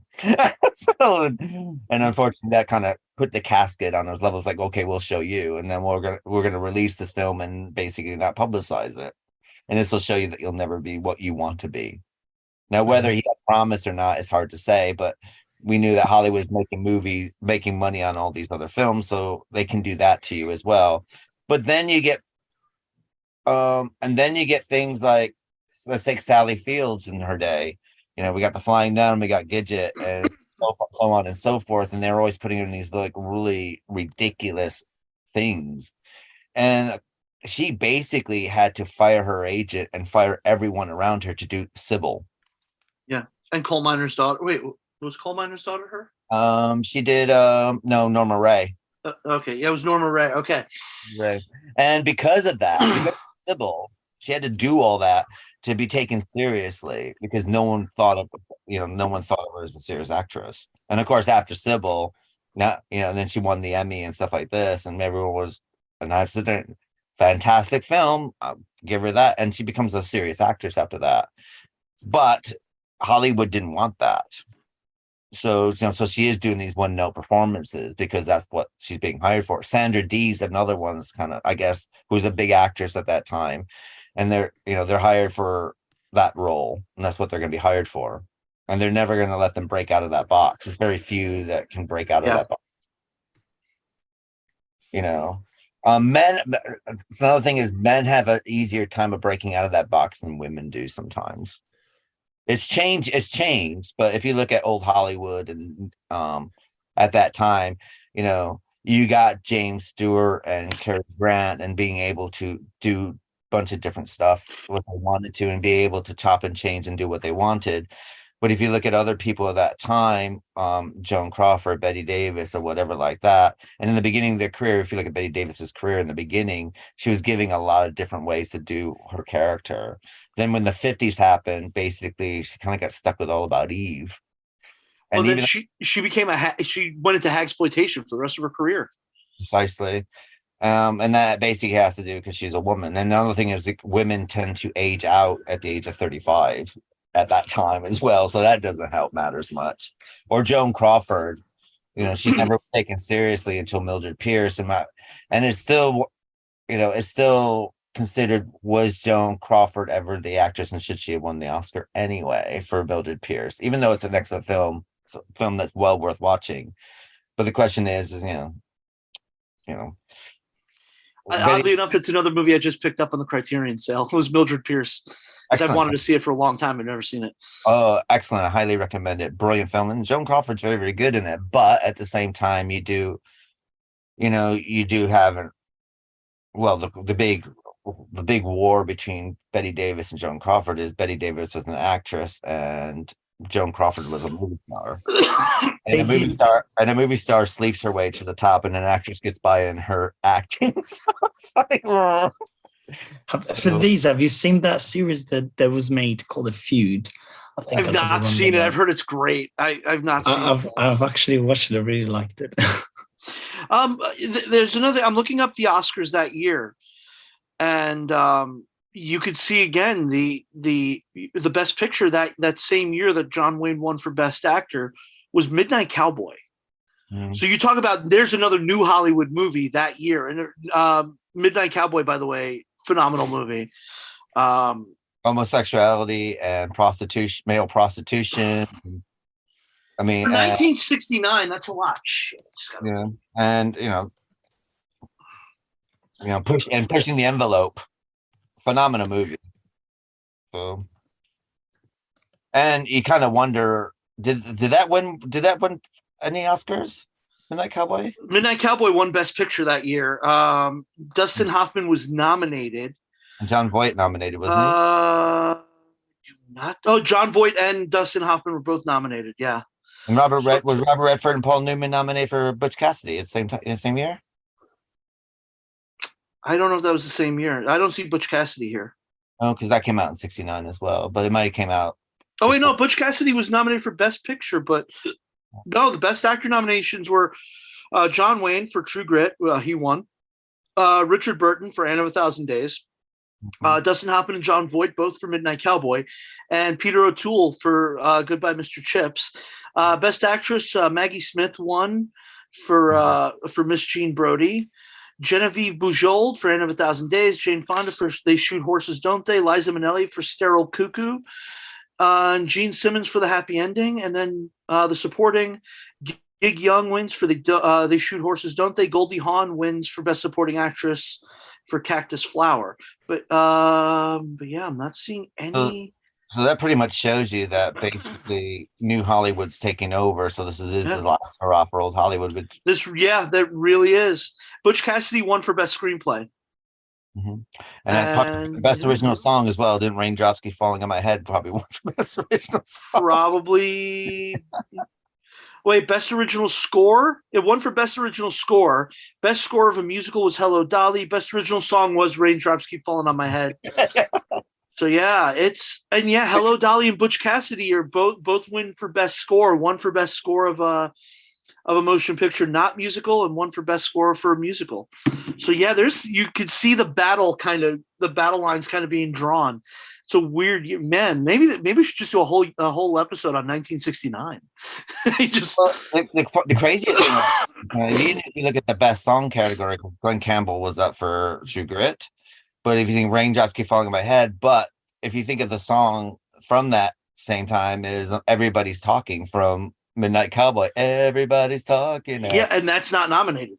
That's not nominated. And that's the song that lived past all of them. First movie song. So yeah. I just think that sticks.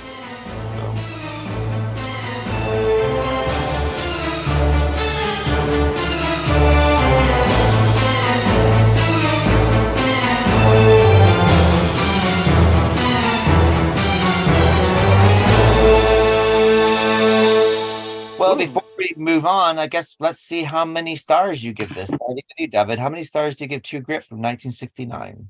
I would give it a 4. I liked it. I really liked it. And what about yourself, Joe? 4.5. I really, really like it. John Wayne's fantastic. I mean, there is, pardon the pun, there is a grittiness to him in this that I didn't see on some of his other movies. And this just felt, after seeing more of his movies over the last couple of months, and again, I admit, he's been a blind spot for me. This has been the best performance from him that I've seen so far. Even though it is very similar to what he's done, but this felt more rugged and real than what I usually see him do. I'm going to give this probably a solid 5. Actually, I'm not familiar with John Wayne very much. I know who he is and everything like that.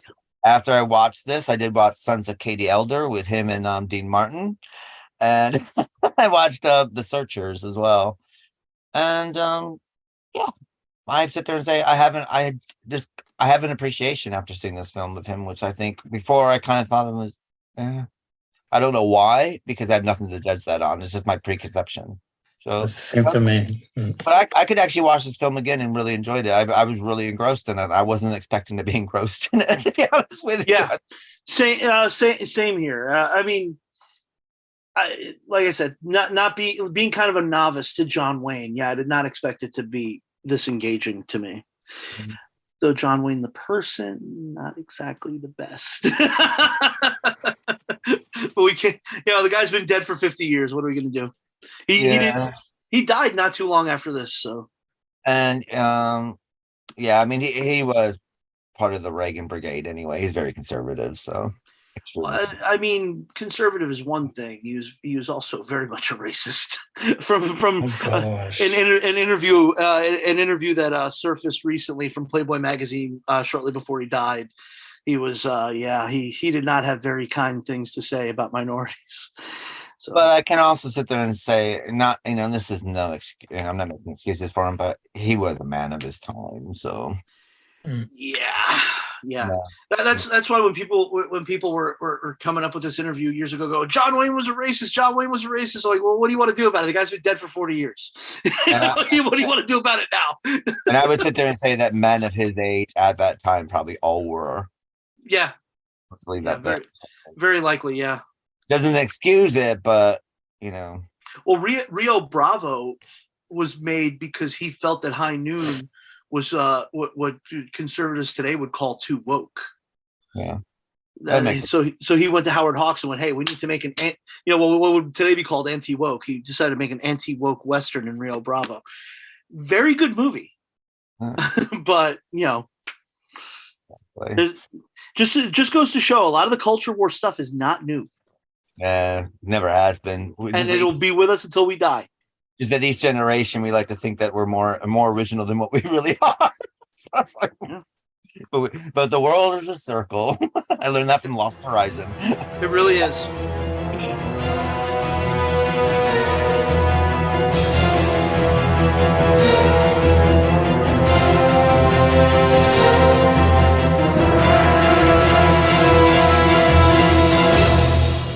Well, this brings us to True Grit, which is a 2010 American Western film directed, written, produced, and edited by Joe Coen and Ethan Coen, or the Coen brothers. Of course, it's an adaptation of the Charles Portis 1968 novel, and it stars Jeff Bridges as Deputy U.S. Marshal Reuben J. Rooster Cogburn and Hailee Steinfeld as Mattie Ross. The film also stars Matt Damon, Josh Brolin, and Barry Pepper. 14-year-old farmer girl, Mattie Ross, hires Cogburn, a boozy, trigger-happy lawman, to go after an outlaw named Tom Chaney, who has murdered her father. The bickering duo are accompanied on their quest by a Texas Ranger named LaBoeuf, who has been tracking Chaney for killing a Texas state senator. As the three embark on a dangerous adventure, they each have their grit tested in various ways. Filming began in March 2010, and the film was officially released in the United States on December 22nd, 2010. After advanced screenings earlier that month, the film opened the 61st Berlin International Film Festival on February 10th, 2011. It was well received by critics, but particularly praised to its acting, directing, story, musical score, and production values, with some deeming it superior to the earlier adaptation. It was nominated for 10 Academy Awards, but won none. It was nominated for Best Picture, Best Director, Best Adapted Screenplay, Best Actor in a Leading Role for Bridges, Best Actress Supporting Role for Steinfeld, Best Art Director, Best Cinematography, Best Costume Design, Best Sound Mixing, and Best Sound Editing. The film was released on Blu-ray and DVD on June 7th, 2011. Before we get started on our conversation, let's cut to the trailer of True Grit from 2010. Mr. Cogburn, in your 4 years as U.S. Marshal, how many men have you shot? Shot or killed? Let us restrict it to killed so that we may have a manageable figure.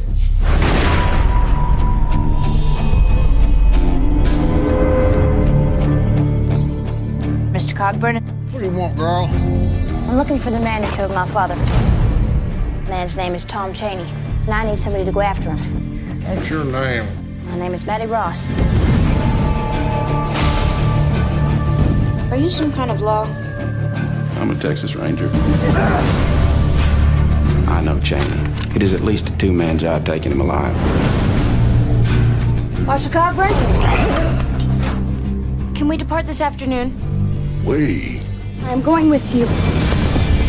Congratulations, you've graduated from marauder to wet nurse. He's being followed. What do we do, Marshal? You missed your shot, Cogburn. Best let this go. I thought you were going to say the sun was in your eyes. That is to say, your eye. You have a lot of experience with bounty hunters, do you? That is a silly question. I am 14. You can run on for a long time. Time for you to go home. I don't like you. I will not go back, not without Chaney, dead or alive. Sooner or later, gotta cut you down. Chaney's here! Help me, Marshal! Now what, Cogburn? Them boys don't think about the wrath that's about to set down on him. Chaney and his gang are rough lot. I do not regret shooting your father.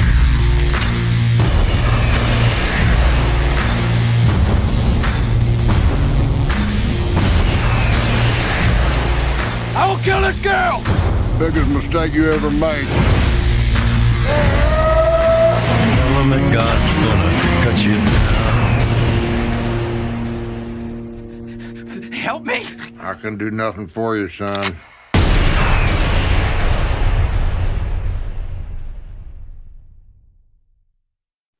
Hello, welcome back to the Literary License Podcast. We're discussing True Grit from 2010. So, Joe, what are your thoughts of this film?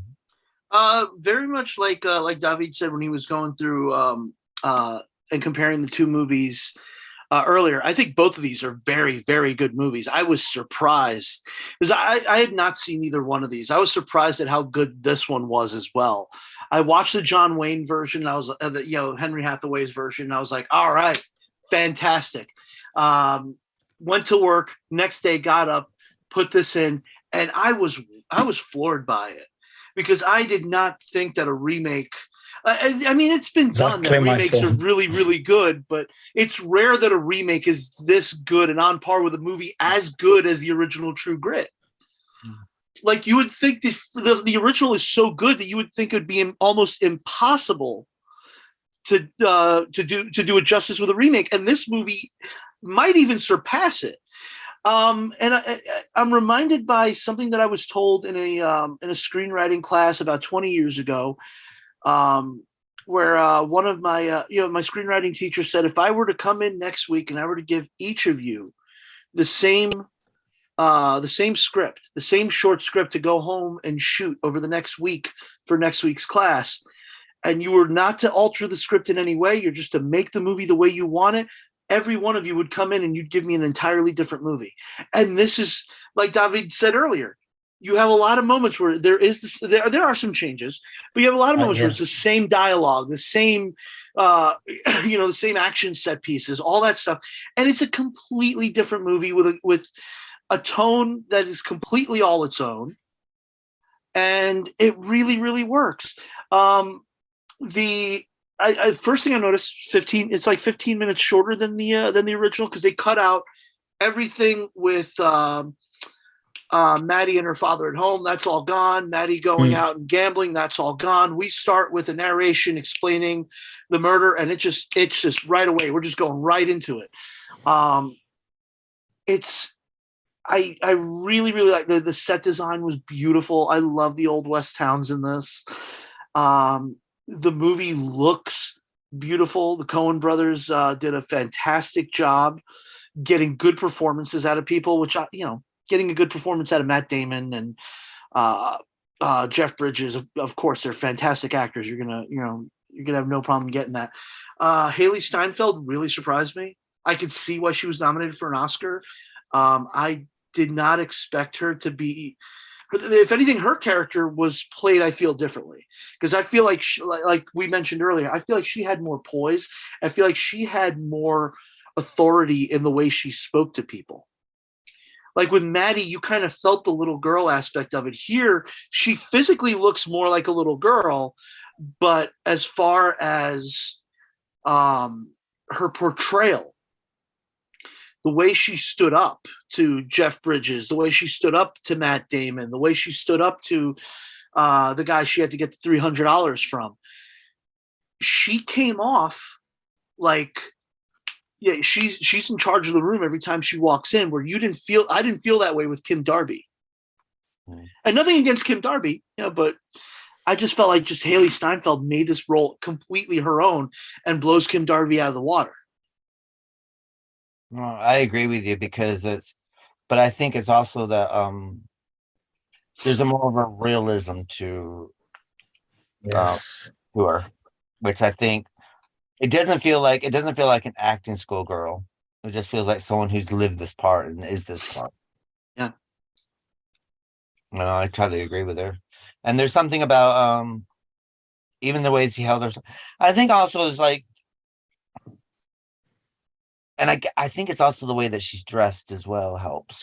The dress, it was weird, if I may say. That was the only thing. Because when I started watching her from the beginning, I thought, okay, there's something wrong with this character. I had to appreciate her slowly in the movie. And then at the end, I was like, oh my God, I love her. But if I start from the very beginning, I thought there was something off, maybe because obviously you watched the original movie and then you watched the remake. And you're like, okay, in the original movie, the character was really annoying. But that makes sense in the story. In this one, she comes, obviously this new actress, and she gives me this vibe of trying to be a sort of, obviously, that's the impression I had, a sort of like a Addams Family Wednesday wannabe, which didn't really.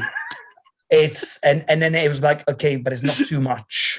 I was But just there's gonna a say she tiny- looked like Wednesday Addams. That's One what version. she was trying to be like, too serious, too like weird, and then there were, and I was like, there's something off. And then I went ahead. I was like, okay, no, okay, I can get it now, and now I get it. But at the beginning, I was like, no. But then I went ahead. I was like, okay, now I get it. But at the beginning, I could not understand the role of this person. She was trying to be detached with no emotion, but then you see the emotions of the character. So I'm like, okay, you detached because you have some mental health issues, or maybe because I don't know, you're trying to be like detached because you have to think about the money because that's the character she does, or maybe because your father dies and you don't want to show emotion because you're weak. I was trying to figure it out.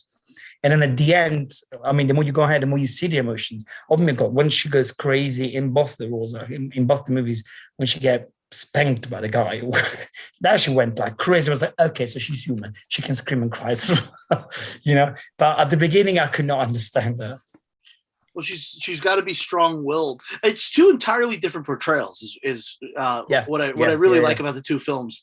Because in the other one, you get in the original, you get the sense that Mattie is trying to come off like she's tough in this and hard, but in this one, you get the feeling that she is hardened by this.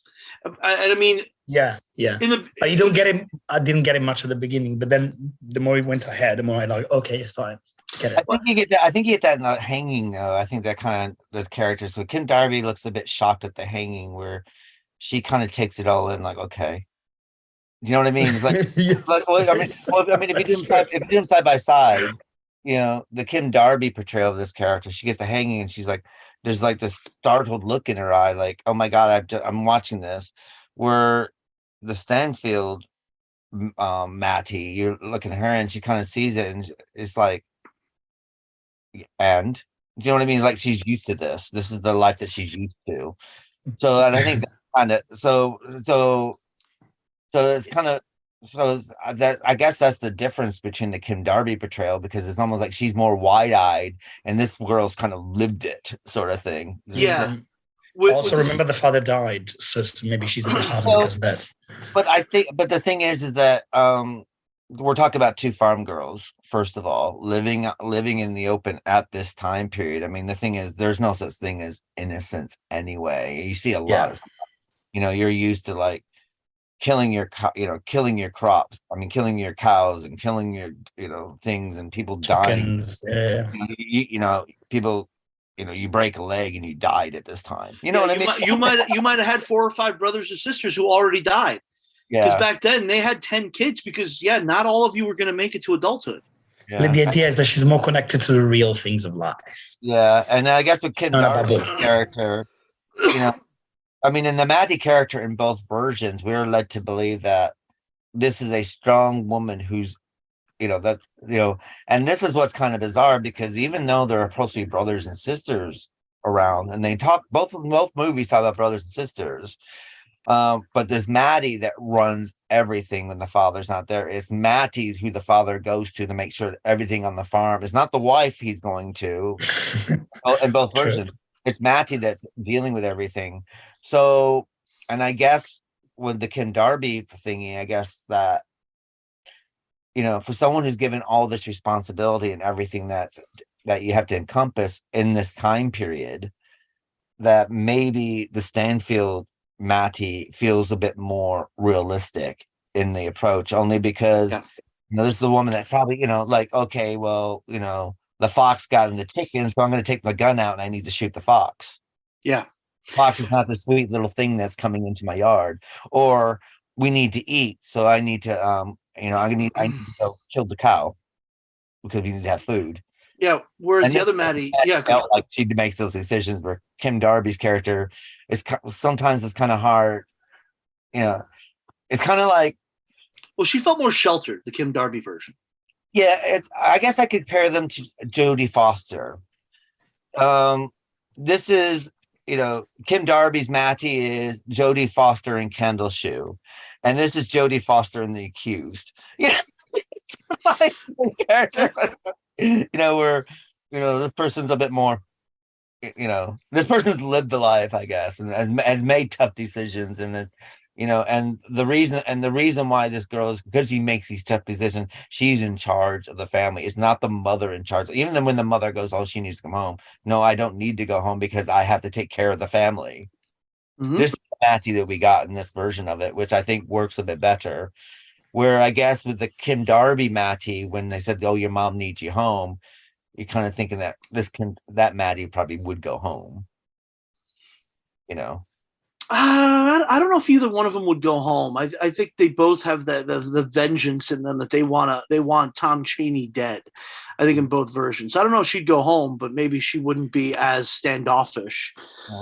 Although there is that great line of dialogue where in both cases LaBoeuf tells her, I was considering stealing a kiss, but now I want to, but now I'm wondering about physically assaulting her, like belting her or something, and both times quick with like a rapier wit. It's both would be equally unpleasant. So in both cases they're willing to be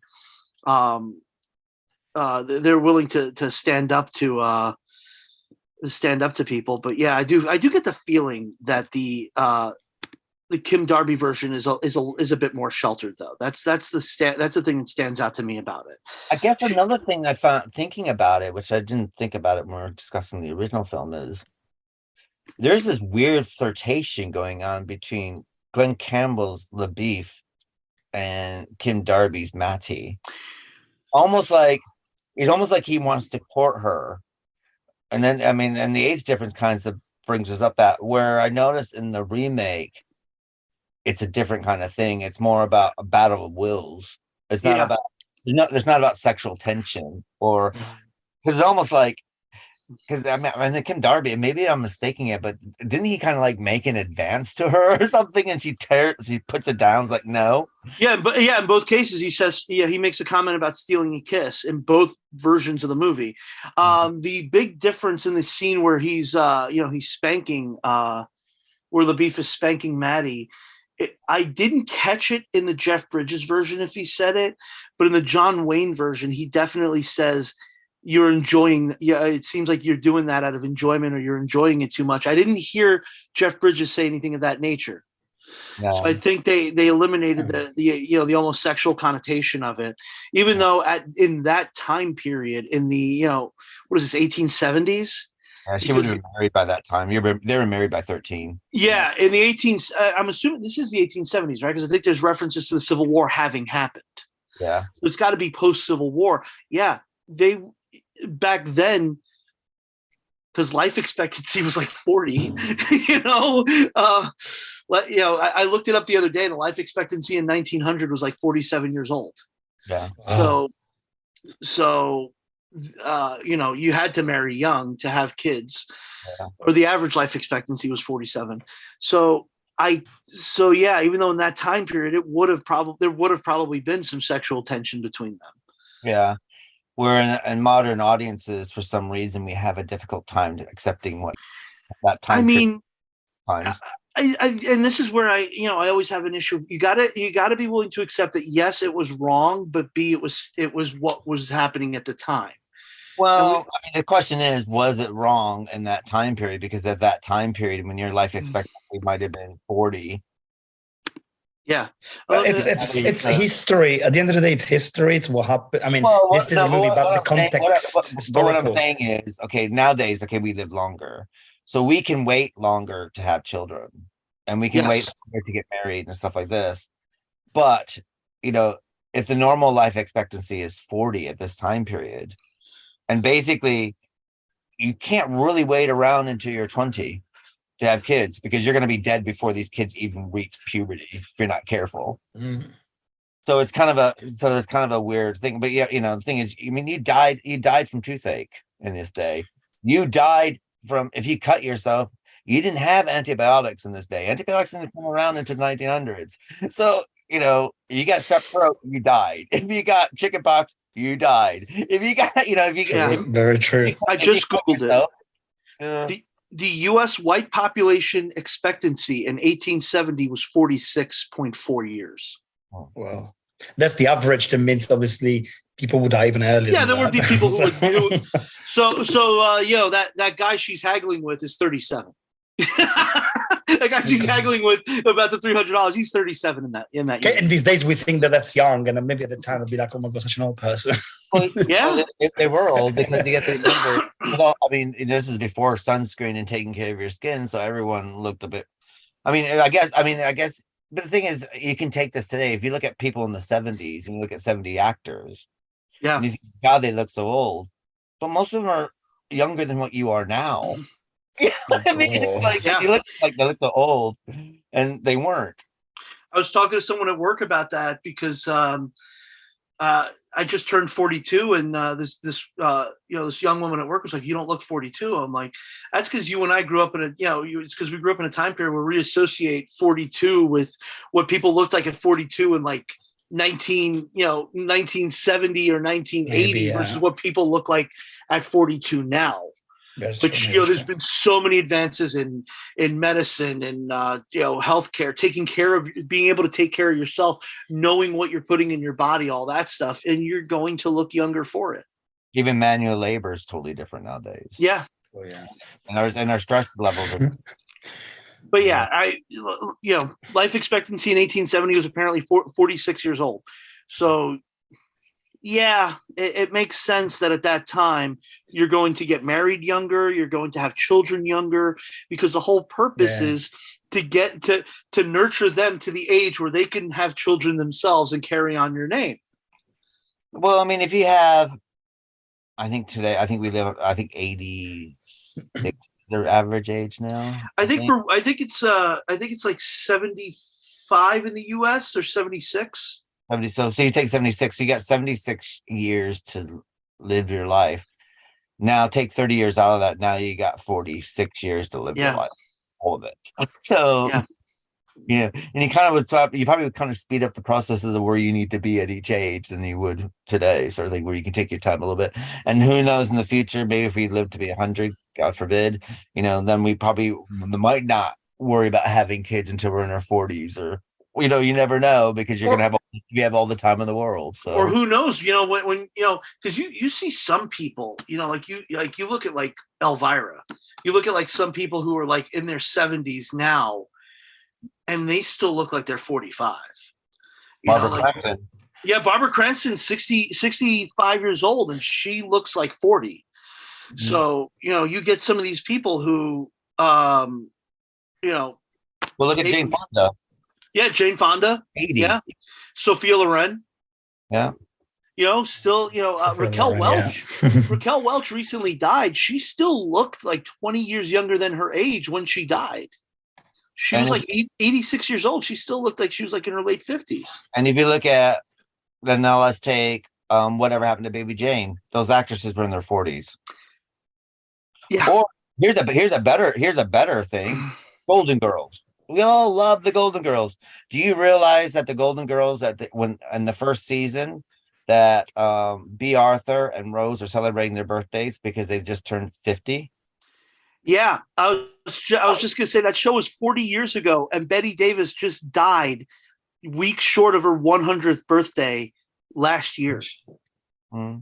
So yeah, when you do the math on that, yeah, those women were not as they look a lot older in that time period than what they actually were. The Golden Girls, they were in their 50s. That's how old they were, and they were playing older than what they were in real life. Yeah. And if you look at Sophia, I mean, she was the youngest of them all. but her character was only supposed to be 67, 68, maybe 70 at the most. And she looked about 80, 90.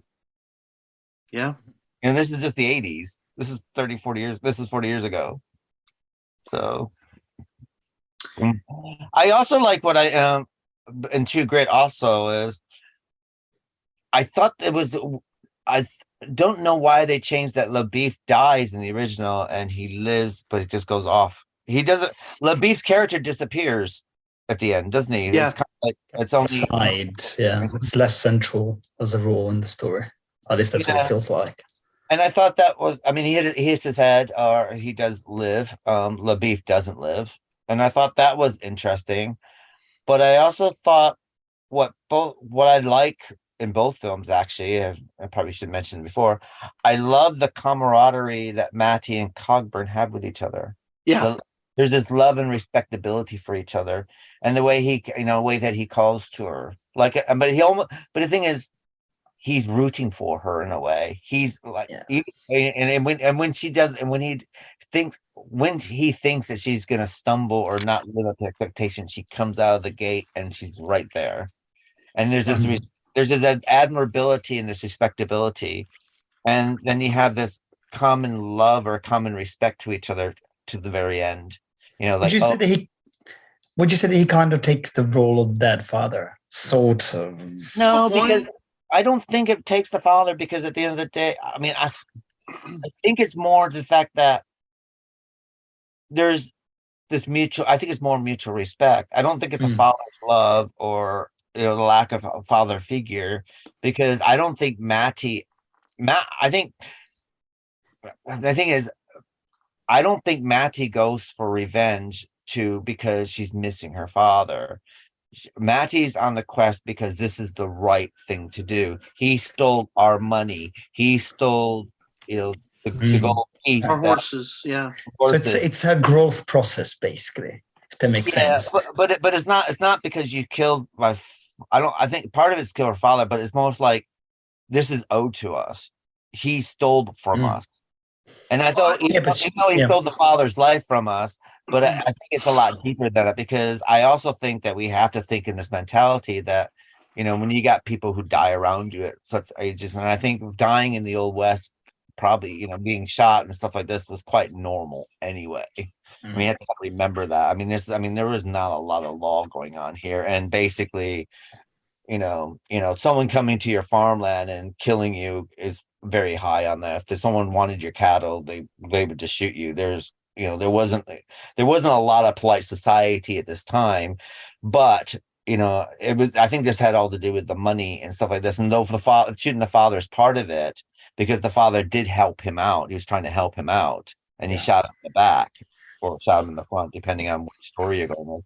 But I don't think. But she's not on the quest to find someone to replace her father. Well, that's why I don't. Becoming sort of. Do you think maybe she's becoming kind of her own father? She's taking that role of the father to take care of the family, to know what she's right. She's like, I don't need any guidance in this case. So maybe instead of becoming like a sort of father figure, she's like, no, we are the same level, because now I am. I don't know. I'm going to throw like a psychological idea. It's a business deal. Okay. Yeah. It puts them in the same level. She hired him.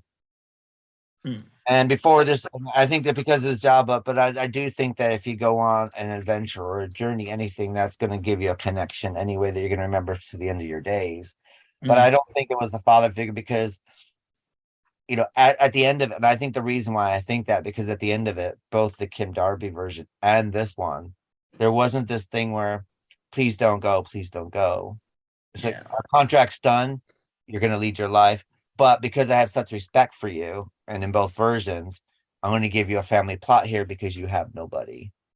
Because forever you are part of me because of this thing that we've been on. And that's what I kind of got from both versions. In the second version, I got more of a sense, because there's a line of dialogue where in the remake she says something about her mother being stricken with grief. So I do get a sense that there was also maybe a little bit of, I have to avenge my father's death for the sake of my mother, who is now completely like a useless husk. Yeah, she's completely destroyed by all this. So I get that sense too. It's not just about stealing the cattle and everything. I think that's also part of it. Her family is just completely destroyed now. Her mother, like, I get the sense in the second one that her mother can't function. Yeah, but another thing, I don't know how much a female can function on their own anyway, and the money's very, very important. That's true too, because the horses and the ponies and stuff like this and all that sort of stuff may seem a little frivolous and we don't quite understand. But if this is your livelihood and this is going to put bread on your table, it's very, very important. And money is very, very, very hard to come by at those times as well. So there's that as well. So I think it is embroiled, but I don't think that at any time that Mattie is looking for a father figure or has a father respectability, because her father was a senator, and another reason is Rooster Cogburn is a very hardened man by what he does, and has a different moral code than her father. And her father being a senator would have a totally different kind of code. And so for her to replace Cogburn with her father would be it's kind of two people on a different ends of the pole of the spectrum sort of thing. Yeah. But I do think that as his grit is being tested and her grit's being tested, there's this mutual respect, because definitely. The way that they were both after the same goal, and at the end of the day, their goals kind of align. To a point, she wanted to make sure that there's also the line of dialogue in both films where, LaBoeuf and Rooster in both films say, "What does it matter to you if he's hung in Texas?" And she is very prideful about, it's kind of the idea that senator led an important life. My father was a small farmer, and I want to know that this man died for what he did to my father. Like, I want that like importance paid to, I want my father's death to be important. I don't want it to be in vain. That senator, it doesn't matter to his family because they are set. I want to know that justice was done, and I want to know that my family matters. And that's the sense that I got from that. That's why she wanted him brought back to her town to be hung. Because she wanted to know this is important. We are important. We are human beings. I think that was part of it too. Sorry, go ahead, Keith. I also think it also has the fact that I think why Rooster aligns with her anyway, because there seems to be this thing about Texas. Because he says in both versions, I've never met a Texan who hasn't said that they didn't stop themselves from drought from drinking out of a horse's hoof print. And that was kind of thing. And the thing about there's this virtuoso about the Texas Ranger, the Texas person, and Rooster Cogburn's like doesn't want any of that sort of thing. And there's this all constant pull. So obviously there's this idealistic about Texas, and taking the outlaw and sending them to Texas for whatever may happen there. It's kind of not respected by Rooster anyway. Rooster's like, no, it needs to happen here anyway. Because for some reason he has this thing about Texans and their grandioso beings and or whatever. So there seems to be a little bit of that going on as well. So that might help align them both. Because LaBoeuf is Rooster's always going after LaBoeuf about his Texasness or all that stuff. So, but I also like the ending in this as well, where it shows her as an older woman, because then again, in the original she doesn't lose her arm. In the book and in this version, she does lose her arm. It's more realistic. After that period, getting bitten by a snake, like a rattlesnake, I guess also the broken arm situation, the point that you have to travel so far for help. That probably by the time you got help, this is probably what would happen. This is normal. Yeah. If your local, if your local doctor is 8 miles away, you're 10 miles away, you're looking probably at a day and a half travel to get to that doctor. There's also the way that the epilogue to this film was shot, with the very long landscape shot of the cemetery with. I got a sense that it was like Herbert Wise's The Woman in Black in some places. Like, I actually wondered if the Coen brothers actually wanted to pay tribute to it, because that's the sense that I got is some of the long shots. If you guys have seen that, the 89 version of The Woman in Black, some of the long shots there kind of reminded me of that. The second thing, it hit me yesterday when I was watching this. In what universe was that version of Rooster Cogburn going to live another 25 years? Oh, well, yeah. There was no way in hell he was going to live another 25 years. I mean, I'm almost interested in reading the book and find out what his age is supposed to be in the book. And maybe in the book, maybe he does live past 25.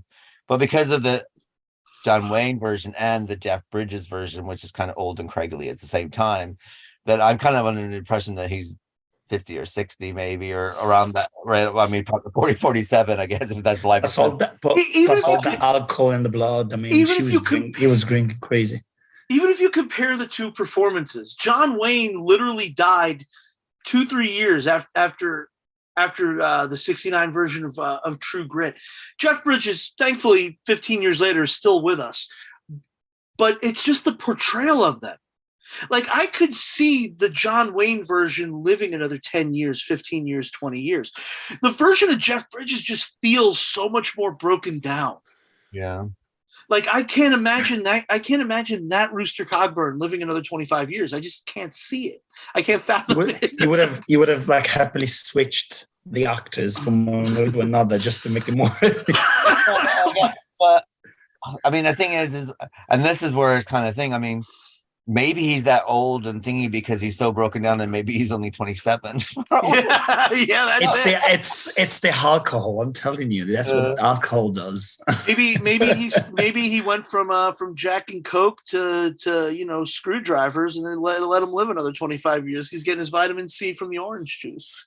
Well, another thing that I found interesting as well, because I didn't read the synopsis for the book because I kind of like, how different is this from the book? Because it was kind of interesting to read the book actually, because the book sounds quite interesting because it's the way it's set up, and you kind of get the book in both versions because you kind of get the whole thing. And this is what I found interesting in the book. She said that she never marries, but she's never had an interest in men. So I wonder if she's supposed to be lesbian. I think it's just the way she is, that she's like a businesswoman, and then like taken from the father, she just doesn't have that interest in general in sexuality or getting married. I mean, I don't see any necessarily because in the book, in the book, it says in the beginning passages, because I found like the opening paragraph, she's reflecting on the time, and she says in the book, she goes, I never had an interest in marriage or an interest in men, which has caused me to be an outcast among my fellow peers. See, this is different. But I remember a time when blah, and then it kind of goes into the story. And then, after watching the movies, and I didn't read this before I saw the movies, but then afterwards, I kind of reflect back on it. It's just like, and then you do see her in the epilogue in this new version where she is, basically an old maid, I guess. She's matronly, woman who's never married and with the one arm. And at first, I thought that maybe she has one arm, maybe nobody would want to marry her because she has one arm. Because I'm very surface at times, but then like after reading that in the book, I thought maybe, and then I started rethinking both, and they're.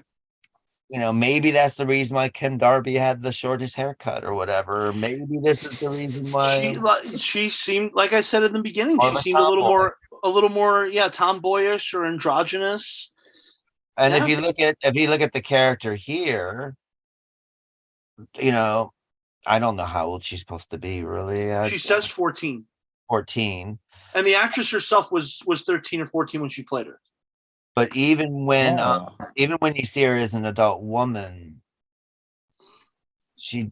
I don't know whether she's hardened or not, but there is a chance that maybe she looks at life differently than everyone else around her. I mean, I mean, in that time period, you're going to be a little bit of an outcast. For if you're being a homosexual, you might want to keep it to yourself at that point, because they like 25 years ago, people still get killed for being openly gay now, but back then it was almost acceptable, which is so strange. Actually, it's funny. To be very happy in her spinsterhood. Yeah, I mean it's also weird because if she was 14. During the events of the movie, then in the epilogue, she talks about it was 25 years later. She's 39 years old, and we're considering her an old maid, which I guess for, when your life expectancy at that point is 46. And she only had 7 more years to live. You have on average 7 more years to live. But I recently I watched a lot of the a lot of the comedies of Thelma Todd and Patsy Kelly from the early 1930s. And for those people who don't know, Thelma Todd was a comedic actress. She was in a lot of Laurel and Hardy movies and stuff like that. And Hal Roach Studios decided to spin off and give her own series. First with Zazu Pitts, and then when Zazu Pitts left, they paired her with Patsy Kelly, who was an open lesbian in the early 1930s, which I don't like. That's gotta just be like an insane time to be openly gay, and either male or female. It's got to be a crazy time to do it. I mean, and now we're talking about 70 years before that, the events of this movie.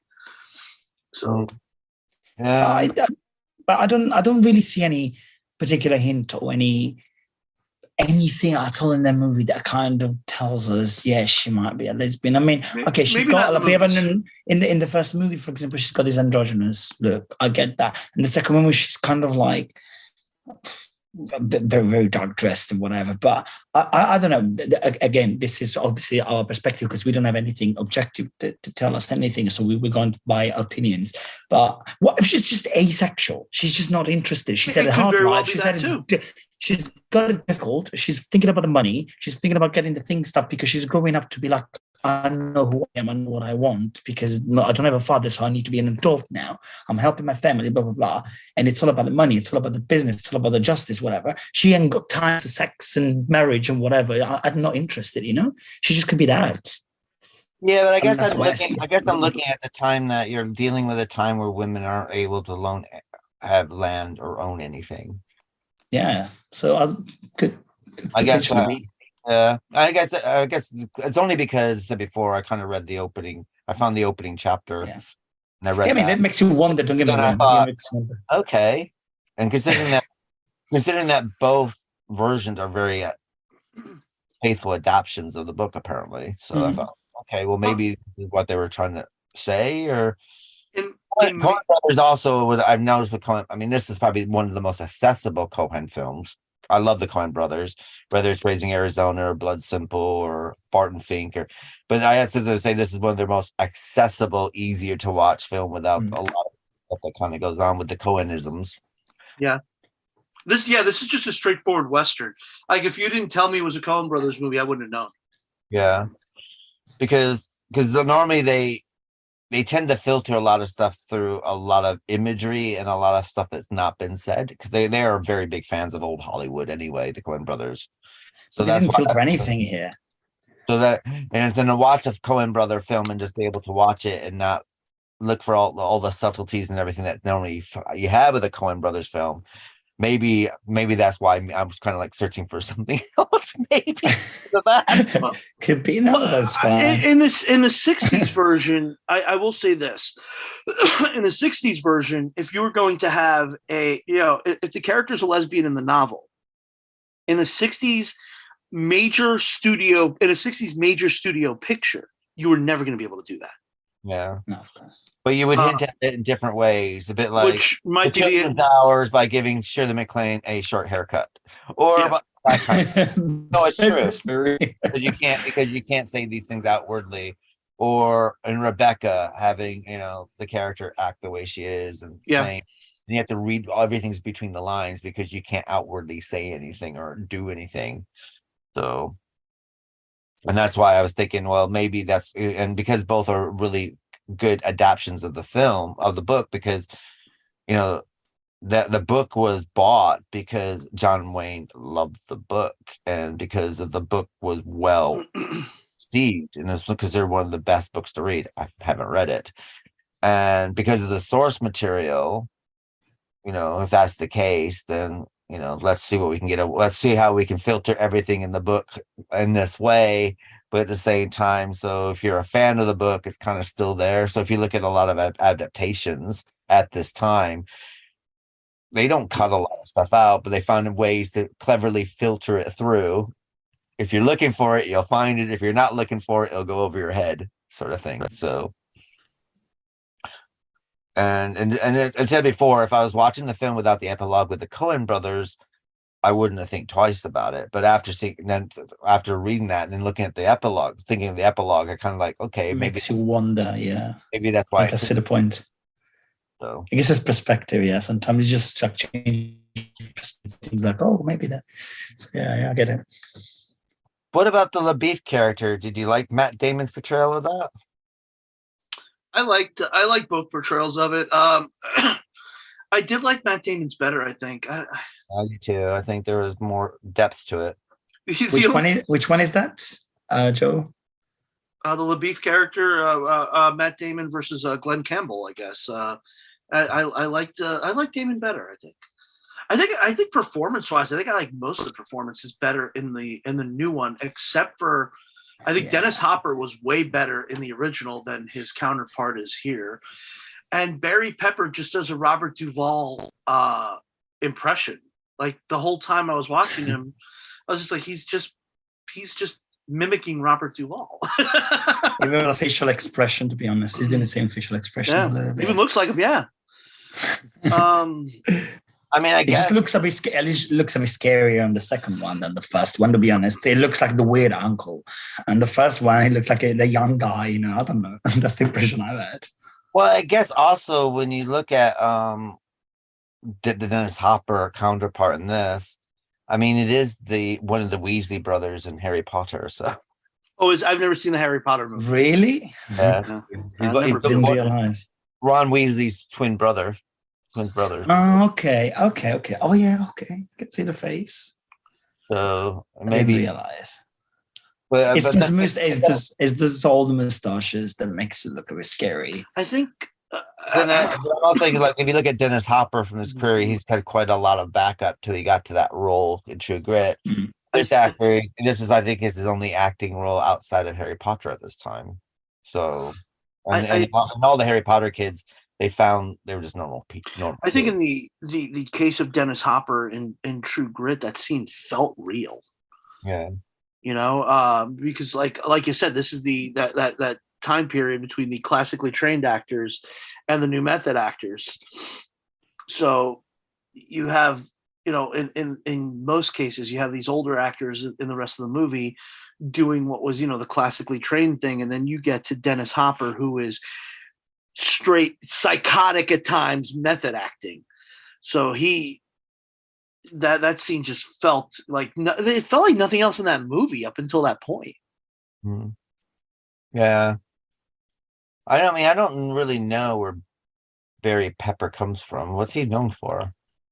Hang on, I'll look it up real quick because I didn't really know. Ryan, The Green Mile, Snitch. Are you looking him up right now? Yeah, Maze Runner. He was in a film called Crawl, which was nominated for 3 awards. Yeah, I'm just not that familiar with him. I'm kind of look at him, and I guess comparing him to Robert Duvall, I mean, you're kind of looking at a different kind of actor, maybe. Well, I mean, we're comparing. To be fair, we're comparing him to one of the greatest actors to ever live. So there's a little. Yeah, and I guess looking at his thing, I think the hardest film he did was kind of a World War II soldier kind of character, maybe. Apparently he won. Wait, hold on.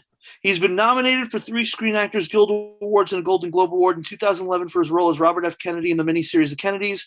Pepper won an Emmy Award for Outstanding Lead Actor in a Miniseries or Movie. So so apparently, a year after this, he went on to play Robert F. Kennedy and apparently did a very good job with it. I've seen a few movies with him in it, but I don't remember him in them. Yeah. I just watched Creed 3 and I see he's in Creed 3 and I do not remember him in Creed 3. And I just watched that like 2 months ago. Maybe that's the wonder of him. Maybe he's really good because he's able to camouflage himself in, so you don't know it's him. A bit like Kate Blanchett. Like Kate Blanchett, you never know it's Kate Blanchett. You see the credits, like, oh my God, it's Kate Blanchett. Maybe he's like that. He was in that Lone Ranger movie that nobody saw. Hopefully he wasn't playing Tonto, because although no, it was Johnny Depp. Johnny Depp was Tonto. Which is quite lucky he hasn't been canceled because of that. If that was made like that today. He was Fuller. Nobody saw that version of Lone Ranger, so it doesn't really. Maybe I have to see it just to see if it's really a train wreck. And actually, we were talking about Johnny Depp earlier today when I first got up before I got on the podcast, because Johnny Depp, Jonathan Majors, and Justin Roiland, who all were quote unquote canceled, all were found not guilty of the crimes they supposedly committed. So now I kind of wondered out loud while talking to my roommate Sean this morning. We were like, so what happens now that we've destroyed these men's careers and said that they were horrible, abusive people, and in a court of law they've all been found not guilty? What do we do now? What about Kevin Spacey? Has he been found not guilty? Kevin Spacey's that's going through at the moment. At one point, it was being filmed for a while. We were getting day to day. I don't know what happened at the end. The people who accuse him have a tendency to die. It's weird. Die.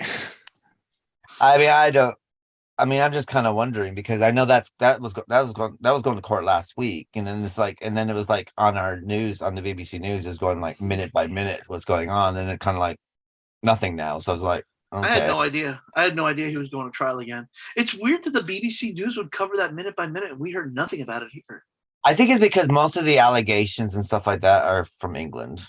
Okay. So it's a bigger deal over there because it's local over there. Okay. Yeah, because basically all this stuff didn't happen in Hollywood. It tended to happen when he was the artistic director for the Old Vic Theater here. Okay. Well, I mean, I know stuff happened while he was in Hollywood too, but yeah, okay. Yeah, well, there's the one with Anthony Rapp, wasn't it? The kid from Adventures in Babysitting, and later Rent, and then basically he was at a party when he was 14 or something. But so I kind of wondered what was he doing at this adult gay party at the age of 14, which is kind of questionable. Not saying that deserves anything, that if anything happened that he deserved it, but it does make me wonder, like, who dropped a 14? But I mean, was it that kind of party though? I don't know. Apparently it was. Apparently, because when you read his story, he said that there's a lot of people off with each other, and it was all men, and Kevin Spacey touched him inappropriately. But if that's the case, if this is that kind of party, I'm not saying that he deserved to be touched, or if he didn't want to be touched, that should never happen. But if that's the kind of party it was, how did a 14-year-old get dropped off at a party? You know what I mean? It's like that just makes it skeevier, because now, they invited a 14-year-old to the party, so they knew what they were doing. They intentionally. And why did his parents drop him off at a party? Maybe they didn't know. Maybe he didn't know. They might not have known that there was that kind of party. If I got a 14-year-old and if a bunch of his high school friends are not going, I'm not going to be dropping my kid off there. Yeah, it's hard. It's really, there's a lot of things that we don't have context on. Yeah, I mean, the idea to me that, like, okay, it's an industry party, but there's got to be somebody else in your age group going. Like, yeah. But I mean, they might not have known. But it wasn't like a rap party or a party based on a movie or a television project that they all were completed on. That's why I'm kind of thinking the whole thing just smells very, very cagey. Whether it's true or not, it just seems very, very cagey. It's just like for whatever reasons, all of it just not. If they invited the 14-year-old, why was he invited? Why would you invite the crash it? Wow, how was he crash it? That's the part that sticks in my craw, because if it was that kind of party, a 14-year-old should never have been invited in the first place. Well, maybe. If I'm gonna have a party where we're all just gonna get drunk and everyone's gonna like hook up with each other, I'm not inviting teenagers. I'm inviting people in the right age group. Precisely, and and he says that he was the only 14-year-old there, so that's another thing. It's just, I don't know. I don't. Yeah. I mean, I said before, there might be some missing context going on here, or maybe it didn't, or maybe Anthony Rapp is jumping on the bandwagon. Maybe he wasn't there. Who knows? I mean, I wasn't there, and it's all alleged at the moment. And I know that Anthony Rapp has refused to go to court about it for whatever reason. So who knows what the real story is? But no matter how you spin it, it doesn't sound good. for anyone. No, not for anybody. Especially now, this new wrinkle that they invited a 14-year-old to that kind of party. Well, he never said he was invited. He said he went to the party. So I don't know. So maybe he might not have been invited. Maybe he decided to catch it. I'm not saying that he wasn't invited. I'm saying there's a possibility of that because he didn't say he was invited. He said he went to a party. So maybe somebody else took him. Oh God, I don't know. It's it really gets hard. skeevier and skeevier the more we delve in. And Yeah, I don't need my skin to crawl. So so I just moving forward. Let's rate 2010. Actually, before we rate it, did you see that scene at some point when they were just going into this old house? There was these two kids, and he just kicked the kid out of that side. I was like, my God, Jesus yes. Christ, they're going. You want to establish him as a prick. You want to establish him as a prick. Just kicks the child out. But this scene was frame. so realistic, and I was like, poor kid. That scene was so uncomfortable to watch. That's gonna say. And that scene, and then the scene when Mattie in the story, the girl got like spanked by the guy in both the movies. The second one was even probably worse, I think. They were just very uncomfortable to watch. It was like, Jesus Christ, okay, that's a bit too much. The thing is, though, from watching westerns and stuff like this, and I know westerns are not. It's the rough life back in the days, I guess. But whenever I watch a western, and I don't see very many, even when I look at the spaghetti westerns, which I tend to watch more than normal westerns. Was there a respect for human life back then? No. Not the way these movies. There never seems to be. There never seems to be these grieving things going on. It's like someone gets killed, they'll have a shootout in the middle of the town. The person everybody's watching, and everybody's watching. Well, everyone's watching, and high noon is like, you have that, and they bury the person, and people just tend to get on with their lives, and the grieving doesn't ever seem to be that long. It just seems like they bury them, okay, back to work. So I just maybe I don't know if it was like that or not. I really don't know. But in this case, they actually cheer when the people are hung in the beginning of the remake of True Grit. Oh my God, that was weird. Yeah. In the original version, everyone's kind of shocked and cringes. In this one, everyone applauds and cheers. I think it's more realistic. People can be ugly. Well, I'm saying up until Victorian times here, that when they used to have, public execution, yeah, and everyone used to come out because, well, this is before television, before theater, so maybe this is it's a bit like the circus is coming to town. And I mean, I know it sounds horrible from our point of view, but maybe this is what stood for entertainment back then. There was a sign on the door in the original version because Mattie and what is the other character's name that she travels up with? Well, they walk up to a shop in the original version, and it says "shop closed, gone to hanging." Yeah. So this is it kind of does remind me of Cannibal the Music. Hang the bastard, hang him high, from the sky. It kind of does have that kind of feel to it. But in those days, maybe this is exciting. This is entertainment because this is what you're gonna get. Even the hanging scene was realistic. I hope I'm not confusing the first movie with the second one. But you see the first character talking about the bad choices he made, and then he gets like head to cover. The second one was kind of like, oh fuck it, I just got the wrong person. And then you get clearly the guy who's like a Native American. He's about to talk, and they just covered him, but he can't talk. He's not considered. Like they show you the racism that they had back in the day. So it's so realistic compared to the first movie. That's in the remake. Yeah. Yeah, I'm also wondering if in the Coen brothers version, I'm kind of wondering if like maybe the first guy wasn't guilty, maybe, and then because you are dealing with kangaroo court system as well at this time as well. The first guy, he makes reference to he shot the wrong man because he meant to shoot somebody else, and he says he's out there now and he's gonna live and I'm gonna die, and there's no justice in that. So yeah, it seems like he maybe was out to kill somebody. Who done maybe him he wrong, maybe he missed, like maybe he shot at him but hit somebody else. I'm telling you, had I killed him, I wouldn't be hanging here right now. Yeah. So you kind of thinking, God, maybe that was like a nod to what the justice system was in that time. I mean, it was outlaw. I mean, it was outlaw time anyway. Yeah.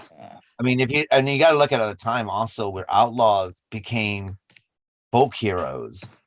You know, when you look at Butch Cassidy and the Sundance Kid, I mean, they're folk heroes at this time, or you know, Billy the Kid, all that. These are like huge heroes, and they were Doc Holliday, all those people, money and all this other stuff that was going on, and these are heroes at this time period, you know, and they were going on killing people. I think it's just because those are the only people who got the balls to do whatever they want to do. Whether the rest is kind of like, we got to follow what we are told to do, what we got to do to survive. Whether they have the balls to be like, I'm going to do what I want to do, you know. I don't know, maybe. They used to novelize their lives and sensationalize them as well at this time. That's true. These heroes of people, and like, yeah, they are heroes until they come knocking on your door and they start killing off your family. And was what they were doing for whatever reasons, but you know, and you think about, you know, and you also have to remember that, you know, and it's kind of thing. We have this weird thing about looking at bank robbery, for instance. You know, in a bank robbery now, if a bank gets robbed, if your bank where all your money is that gets robbed, you are covered. There is insurance. Yeah. Then if a bank robber robbed your bank and they took off with all the money in the bank, they took off with your money and you're not going to get it back. There's no insurance for you whatsoever. So I guess it's when you kind of think things in realistic terms, it's kind of an odd thing to really think about. It's like, okay. Yeah, it's odd to lionize these people. Yeah. Yeah. But I guess maybe back then the average person might not have a bank account, you know? Well, if the bank got robbed, you lost your money. So that's probably why people like hid their money in mattresses and shit. For them putting in the bank, because you got just as much. I promise you, there are still people to this day who hide the money under the mattress. Oh yeah, there definitely are. Yeah, who's gonna trust banks? But they do it. Well, it's not that they don't trust banks. They do it because they're afraid of interest rates and how much the government thinks they're making. So it's a bit different. So obviously, there's different reasons, but yeah. Yeah, so I mean, but you know, so you kind of look at that, and when you think of the simple fact that while you're on your little homestead at any time, someone can come up and shoot you. Mm-hmm. Oh, yeah. You know, and something happens. Let's sit there and say you fall off your horse. You know, your carriage. Well, you know, if I'm just saying, if you fall off your horse and let's say you hit your head and got a concussion, it's going to take a doctor 2 or 3 days to get to you. So you might as well just say, okay, you're dead.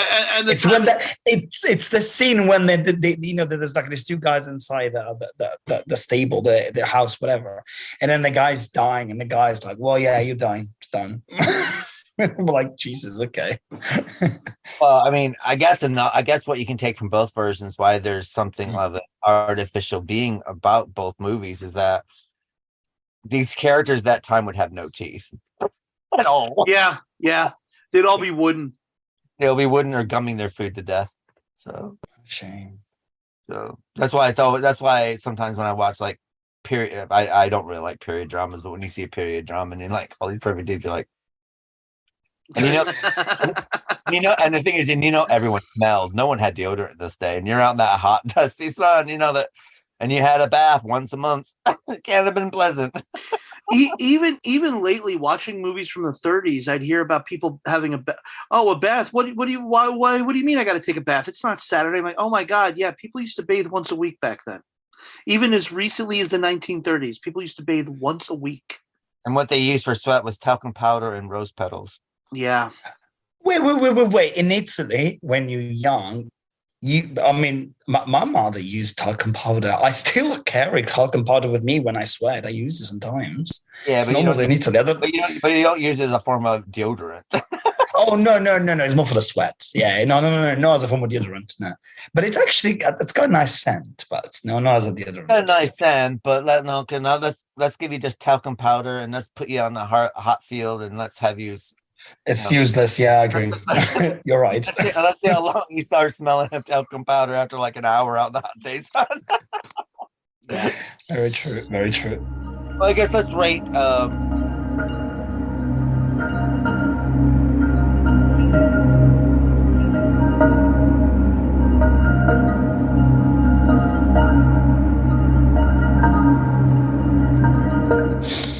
True Grit from 2010, and starting with you, David, how many stars would you give this?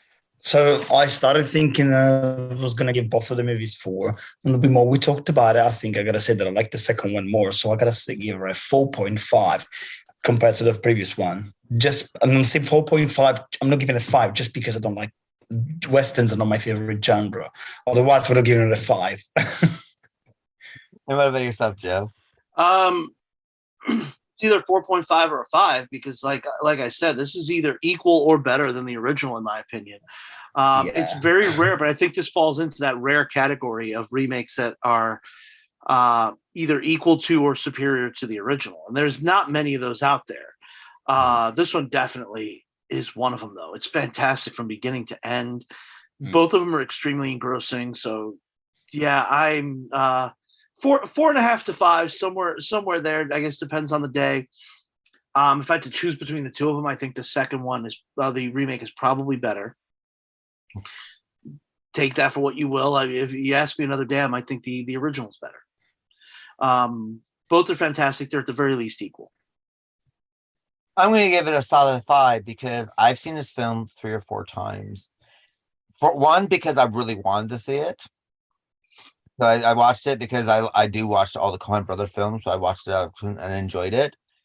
And the other times, outside of watching it for this show, every time it came on TV, I tend to watch it and I'm totally enthralled by it. Yeah. I just can't stop watching it.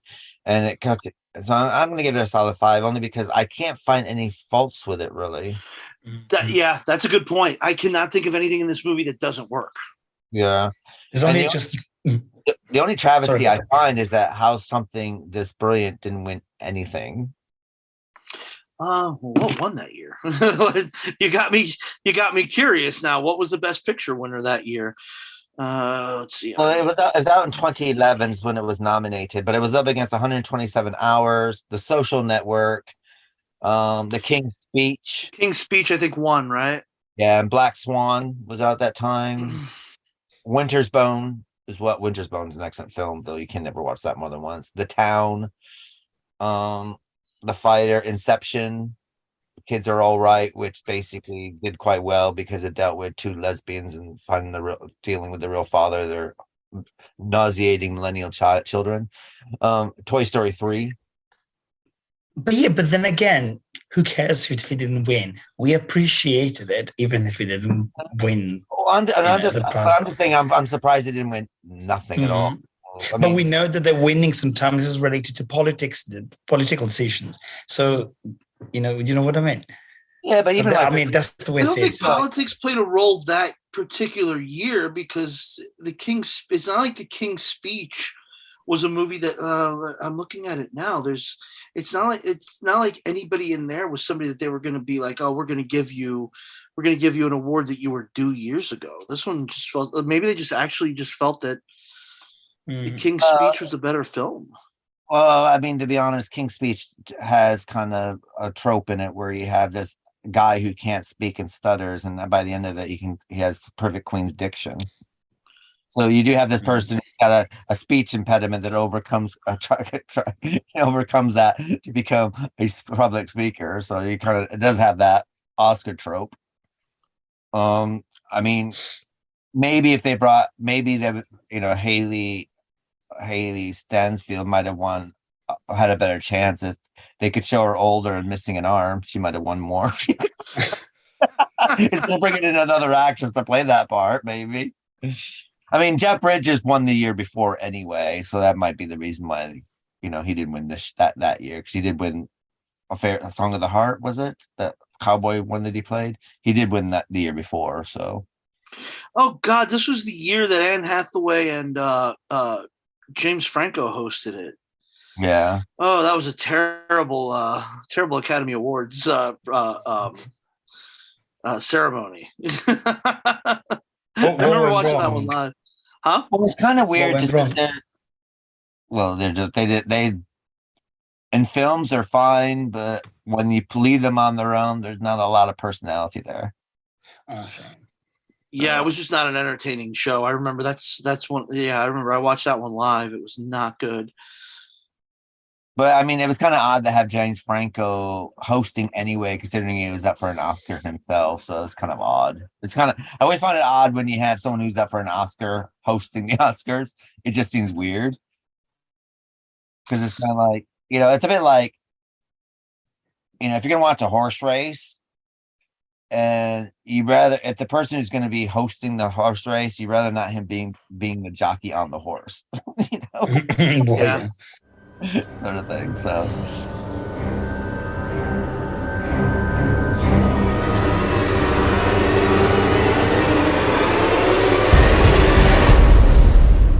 but anyway, that brings us to the end of the Literary License Podcast. Next week, our M&M, or Monsters of Madness, will be The Orphanage, or El Orfanato, the Spanish film, and Personal Shopper. Of course, we'll be continuing our books, our end of our America Goes Dark, with the end of our season with Flowers in the Attic by V.C. Andrews in the 1980s film based on the same name. So we'll get this deal with incest and children locked in the attic and children being fed poisoned sugar cookies. Nothing's better than that. And Louise Fletcher all the and of course, Batman continues. We're continuing our Batman. And of course, our last remake of the season will be The Last Man on Earth. Last Man on Earth, starring Vincent Price from the 60s, and the remake, I Am Legend, starring Will Smith. So it's good night for myself, and good night, David. Good night, everyone. Good night, Joe. Good night, everyone. See you next week for The Orphanage and Personal Shopper.